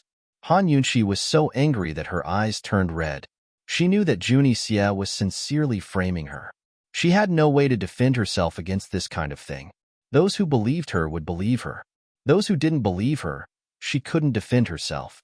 Han Yunxi looked towards Long Fei Yi and saw that Long Fei Yi was also looking at her. His eyes were terrifyingly cold. Her heart tightened. She opened her mouth and wanted to explain, but she didn't know why she couldn't say anything. They were clearly the people who had just kissed passionately, so why were their gazes so distant now? Long Fei Yi, what kind of gaze is that? Are you questioning me? Are you blaming me? So you don't believe what I'm saying? If it wasn't for you being so anxious to save Duanmu Yao, I wouldn't have been kidnapped by Junie Xie. What kind of attitude is this? It looks like Duke of Qin doesn't know about this matter. Junie Xie's frivolous tone seemed to have a deeper meaning. Long Fei's frigid eyes narrowed into slits. His entire body emanated a terrifying killing intent that caused the temperature around them to plummet. The crowd couldn't help but shiver. Han Yunxi was also cold, but it wasn't just her body that was cold, it was also her heart. Long Fei Yi, you're too disappointing. Han Yunxi steeled her heart and resolutely avoided Long Fei Ye's gaze. She coldly looked towards Junie Xie. She took off her thick fox fur coat in front of everyone and fiercely rolled up her sleeves before raising her jade-like arm high into the air. This jade-like arm was well-proportioned and slender. Her skin was like congealed cream, and her chastity mark was as red as fire, clearly visible. Junie Xie, this Wang Fei's innocence is right here. Look clearly. You attempted to commit adultery and then maliciously insulted me. What are your intentions? To treat a woman like this, what kind of man are you? Han Yunxi sternly questioned, each word resounding. Her clothes were thin and her figure was small and thin, but she was magnanimous and unyielding. Standing with her arms raised, she gave people a feeling of indomitable spirit. The entire crowd was silent. Even Junie Xie couldn't help being silent. Everyone looked at the red mark on Han Yunxi's arm. While they were shocked, they couldn't help but feel sorry for her. It was rumored that Qin Wang Fei was greatly favored by the Duke of Qin and was in charge of the Duke of Qin's household. But who would have thought that this woman was still pure and clean as a woman?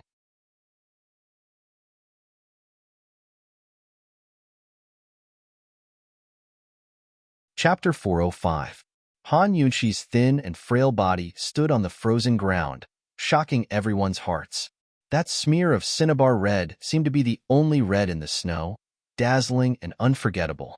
This smear of red fell into Long Fei Ye's deep black eyes and scattered into a bloody mess, dyeing his cold eyes red.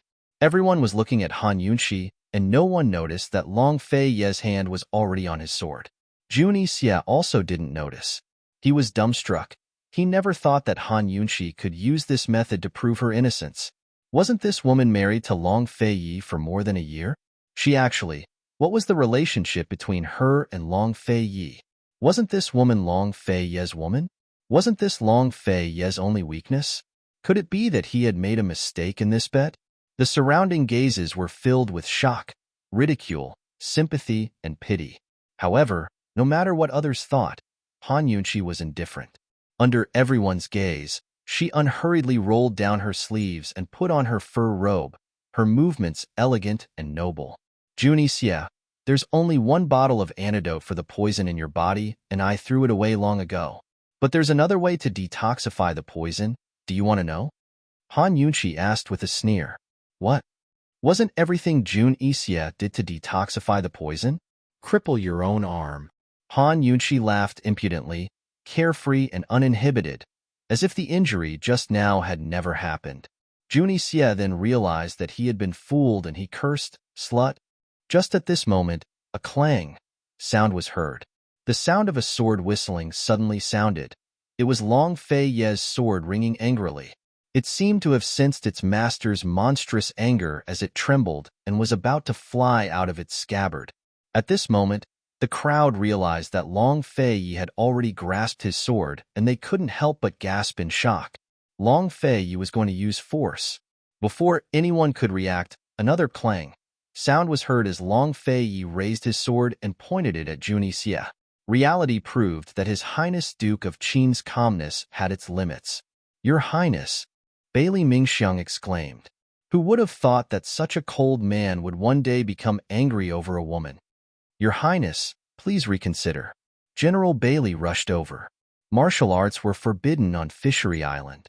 Once His Highness used force, all their efforts would be in vain. Now Junie Xie would truly be the fisherman who reaped the benefits. Long Fei turned a deaf ear to his words and pointed his sword at Junie Xie. His cold eyes flashed with ruthless rage as the blade clattered against each other, ready to start a massacre at any moment. Wasn't this exactly what Junie Xie wanted?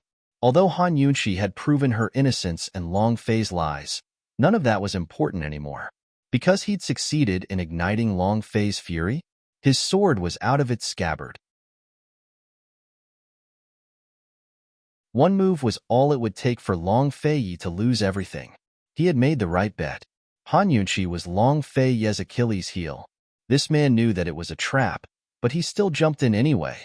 Long Fei Yi gripped his sword so tightly that the veins on the back of his hand popped out. He was pouring his internal energy into the sword. He couldn't imagine what would happen if he slashed it down. Everyone was so nervous that they stared at Long Fei Ye's sword without blinking, afraid that they would miss a single move. However, Han Yunqi was indifferent.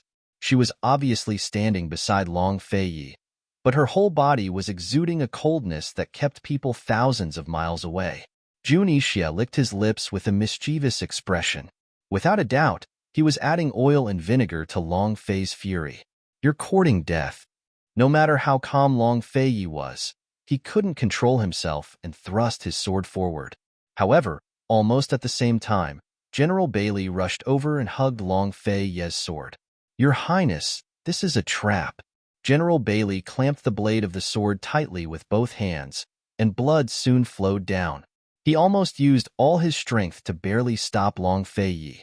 Bloody anger burned in Long Fei Ye's eyes. He knew better than anyone that this was a trap. When Junie Xie jumped into the sea and swam to Yuzhou Island, he knew that Junie Xie must have wanted to take advantage of the prohibition of martial arts on Yuzhou Island. However, he never thought that Junie Xie would provoke him with such a thing. "Get out of my way." Long Fei Yi was furious, and his sword glowed brightly. Seeing this, Bailey Mingxiang was very anxious. She grabbed Long Fei Ye's sword with both hands and held it together with General Bailey. Her hands were much more delicate than General Bailey's, and as soon as they touched the sword, they bled. "Your Highness, Princess Consort is innocent. Junie Xie did it on purpose. Please don't fall into his trap." "Your lordship will say it one last time. Get out of my way." Long Fei Yi wasn't someone the Bailey father and daughter could persuade. Bailey Mingxiang was too scared to look at him, but quickly grabbed Han Yunqi's hand. "Esteemed Wang Fei, please persuade His Highness. You and His Highness's efforts over the past few months can't go to waste." Of course, Han Yunqi knew this was a trap. She also knew that once Long Fei Yi made his move, their efforts would be for naught not only in this fishing competition, but in Tianning as well. Emperor Tianhui, all of the civil and military officials in court, and all of Tianing's citizens were waiting to see how His Highness Duke of Qin would lead the disaster victims through the winter and usher in the spring months. Of course, none of that mattered to Han Yunqi now. She just didn't want Junie Xie to get his way. What would happen if he succeeded in making an issue out of something like this? Looking at Long Fei Ye's cold eyes, Han Yunqi didn't know how much weight her words carried. She walked over and said, "Your Highness, please reconsider." But Long Fei Ye didn't even spare her a glance. Han Yunqi's lips quirked into a self-mocking smile. Just like General Bailey, she reached out to grab the edge of her sword and stop him. Immediately, Long Fei Yi pulled his sword out of General Bailey's hand and avoided Han Yunqi's. He didn't say a word, but gave Han Yunqi a vicious glare. Just like before, his eyes were filled with anger and questioning. Unfortunately, Han Yunqi avoided his gaze and missed it. Sheathing his sword, Long Fei Yi had been persuaded to stop. But that didn't mean he'd let Junie Xie go. General Bailey and the rest exhaled in relief. At least His Highness was still calm. Seeing this, Junie Xie was about to provoke him again when Long Fei Yi issued a cold order. "General Bailey, pass on my orders. Have the entire Navy surround Fishery Island. Anyone who dares to take Junie Xie away will be killed without mercy." Everyone present was stunned by his words. Who said Long Fei Yi was calm? He's gone mad. He wants to use the entire Tianing Navy to trap a single Junie Xie?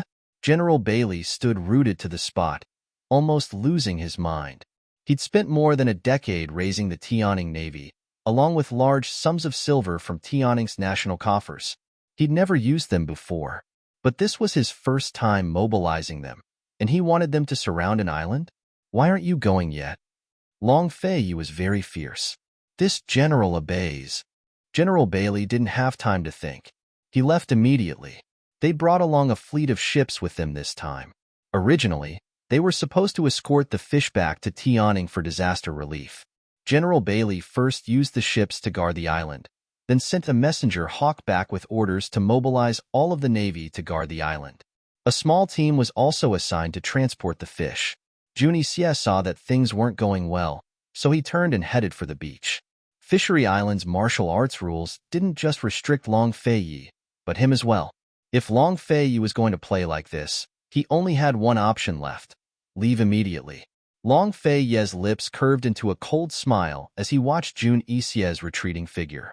He used his lightness techniques to shoot out like an arrow and quickly caught up to Junie Xie. Their martial arts skills were on par with each other, and their speeds were about the same. Both of them flew towards the beach. Han Yunqi, Bailey Mingxiang, Ouyang Ningnua, and the rest were chasing after them. Long Fei Yi and Junie Xie arrived at the beach at almost the same time. Junie Xie didn't hesitate to run across the water and jump onto his ship. He couldn't use martial arts on Fishery Island, so he'd only be trapped to death. But he could use martial arts on the ship, so he still had hope. Junie Xie readied himself for a duel with poison in hand. Unexpectedly, Long Fei Yi didn't chase after the ship. Instead, he hovered above the sea and drew his sword, pointing it at the sky as it exploded with dazzling sword light. For a moment, wind and clouds gathered as the sword whistled through the air. Junie Xie knew that things weren't looking good. He was about to raise his sword to block when Long Fei Ye's sword slashed down with a rainbow of sword chi. Boom! There was a loud crash as a large hole was blasted into the tall ship. Seawater immediately poured into the hole, causing the ship to tilt. Han Yunqi and the rest were just about to rush over when they saw the tilting ship. They were all dumbfounded. His Highness Duke of Qin was truly angry. The consequences would be dire. Junie Xie stood on the tilted ship's bow, dumbfounded. How was he supposed to get back if the ship was destroyed? Junie Xie was enraged when he saw Ouyang Ningnua approach. "Ouyang Ningnua, is this the face Long Fei Yi gave your merchant guild?" Before, when Long Fei was about to destroy the ship, Ouyang Ningnua had stepped forward to save face and stop him. Ouyang Ningnua had been engrossed in watching the battle. He jumped in fright when Junie Xie shouted at him. He hurriedly replied, "Your Highness Duke of Kong, that's your ship. It has nothing to do with me." They had been allies just a moment ago, but now he was saying such things. Han Yunshi hadn't misjudged him. This guy really was shameless. Not only to them, but to Jun Ixia as well. Ouyang Ningnua was a businessman who prioritized profit above all else. He would never do a losing deal. Although the horse deal at the border of Northernly was important, he couldn't afford to offend His Highness Duke of Qin.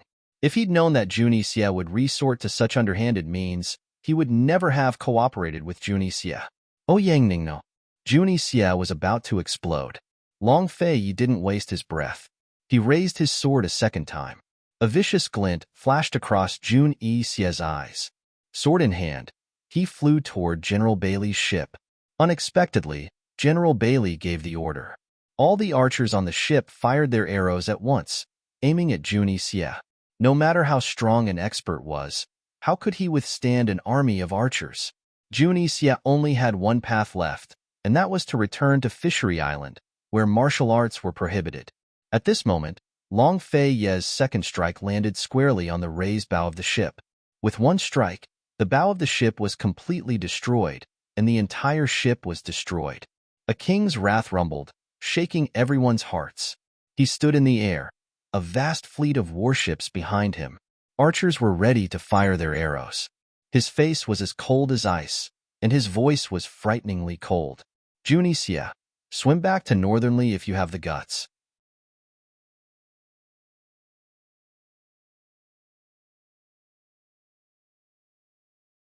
Chapter 406. Swim back to Northernly? After all, Fishery Island was located in the middle of Tianing country's seas. Even the fastest ship would take 3 to 4 days to reach Tianing's ports, to say nothing of Northernly's ports.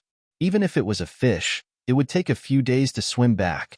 Long Fei had clearly given Jun Ixia a dead end. Jun Ixia had no choice but to stay on Fishery Island. He couldn't believe his ears, but reality was right before his eyes. All of Fishery Island had been surrounded by warships with tens of thousands of arrows aimed at him. No matter how capable he was, there was nothing he could do. He'd planned everything so well, but who knew he'd end up playing himself like this? He'd basically dug a hole to bury himself in. He glared at Ouyang Ningnua, but the man immediately avoided his gaze to look at Long Fei instead. As if nothing had happened, Ouyang Ningnua gracefully clasped his hands and smiled. Your Highness Duke of Qin, Cloud Realm Trade Consortium is willing to donate 300,000 dan of grain to help Your Highness with the disaster relief efforts.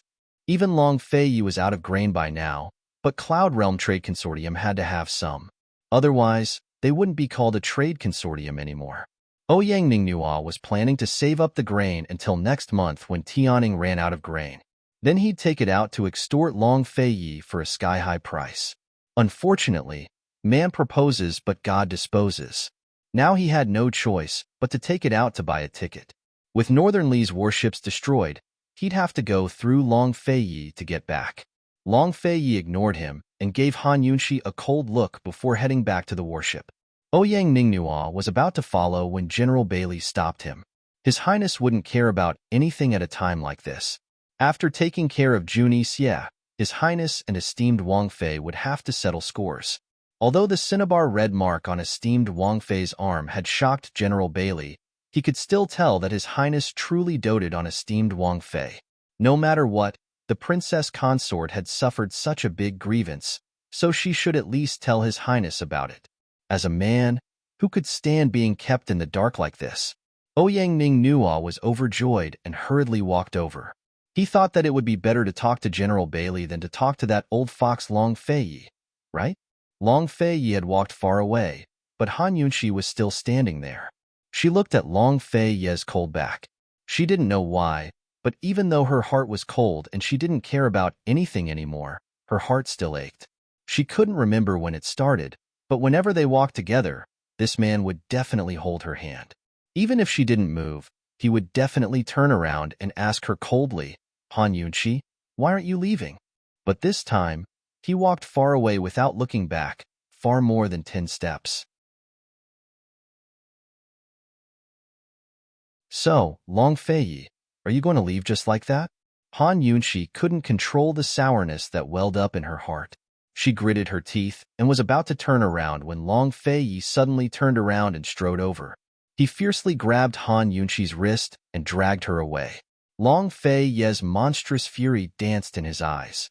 Only the heavens knew how much he had been suppressing his anger to deal with Junie Xie first. His grip was very tight as he walked very quickly. Han Yunqi didn't expect this and staggered, narrowly avoiding falling over. Long Fei Ye didn't let go until Han Yunqi was dragged onto the warship. He roared, "Men, set sail." The servants on the deck scattered in fright. They'd followed His Highness Duke of Qin for so many years, but they'd never seen him so angry. Han Yunqi stood there, panting. She didn't understand why this man was so angry at her. Was he blaming her for this? Han Yunqi lowered her head and lowered her eyes. Her entire person was abnormally quiet. He narrowed his eyes and stared at her. Just like before, his piercing gaze was still filled with questions and anger. It was so cold that it was frightening. The two of them were only 5 steps apart, but it felt like they were separated by an entire world. The large deck was empty and quiet. Only the sound of their breathing could be heard. Han Yunqi's breathing was steady, but Long Fei Ye's was very hurried. This man, even his breathing was filled with anger. Suddenly, Long Fei Ye sternly ordered, "Raise your head." Han Yunqi was silent and didn't move. Long Fei Ye clenched his fists so tightly that his knuckles cracked. "Raise your head." Han Yunqi finally raised her head. Just as she was about to open her mouth to question him, he angrily said, "Han Yunqi, how dare you hide this kind of thing from this prince? Who gave you the guts to do so?" Every word seemed to burst out from his anger. The wrath of a king overflowed to the heavens. When Junie Xie first said those words, he thought that Junie Xie was deliberately making things up to provoke him and force him to make a move. But who knew that Han Yunqi really did suffer? He then remembered that after she was kidnapped in Sky Pit, she was wrapped in a white robe when she returned to Medical City. That was the robe of that young master from the Shadow Clan. Just as she said, it was that young master from the Shadow Clan who saved her. Why didn't she say anything at that time? This was such a big matter. If it wasn't for Junie Xie's provocation today, was this woman planning to hide it from him for the rest of her life? Was she planning to quietly let it go like this? She was only willing to say it when others humiliated her in front of her. Did she think that her husband didn't exist? How could he not be angry? Han Yunqi, Han Yunqi, you were the one who took the initiative to provoke this prince.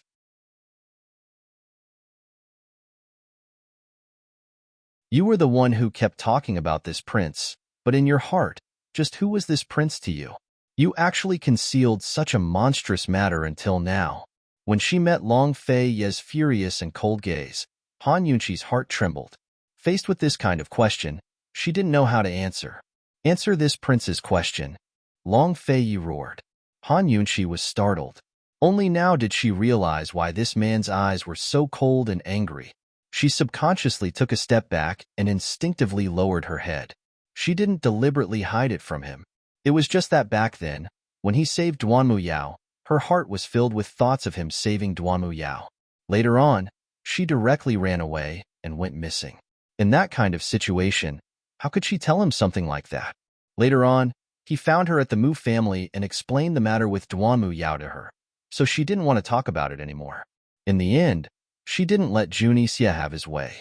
In the end, it wasn't a happy thing. It was not her style to let her cry to him about such things with snot and tears.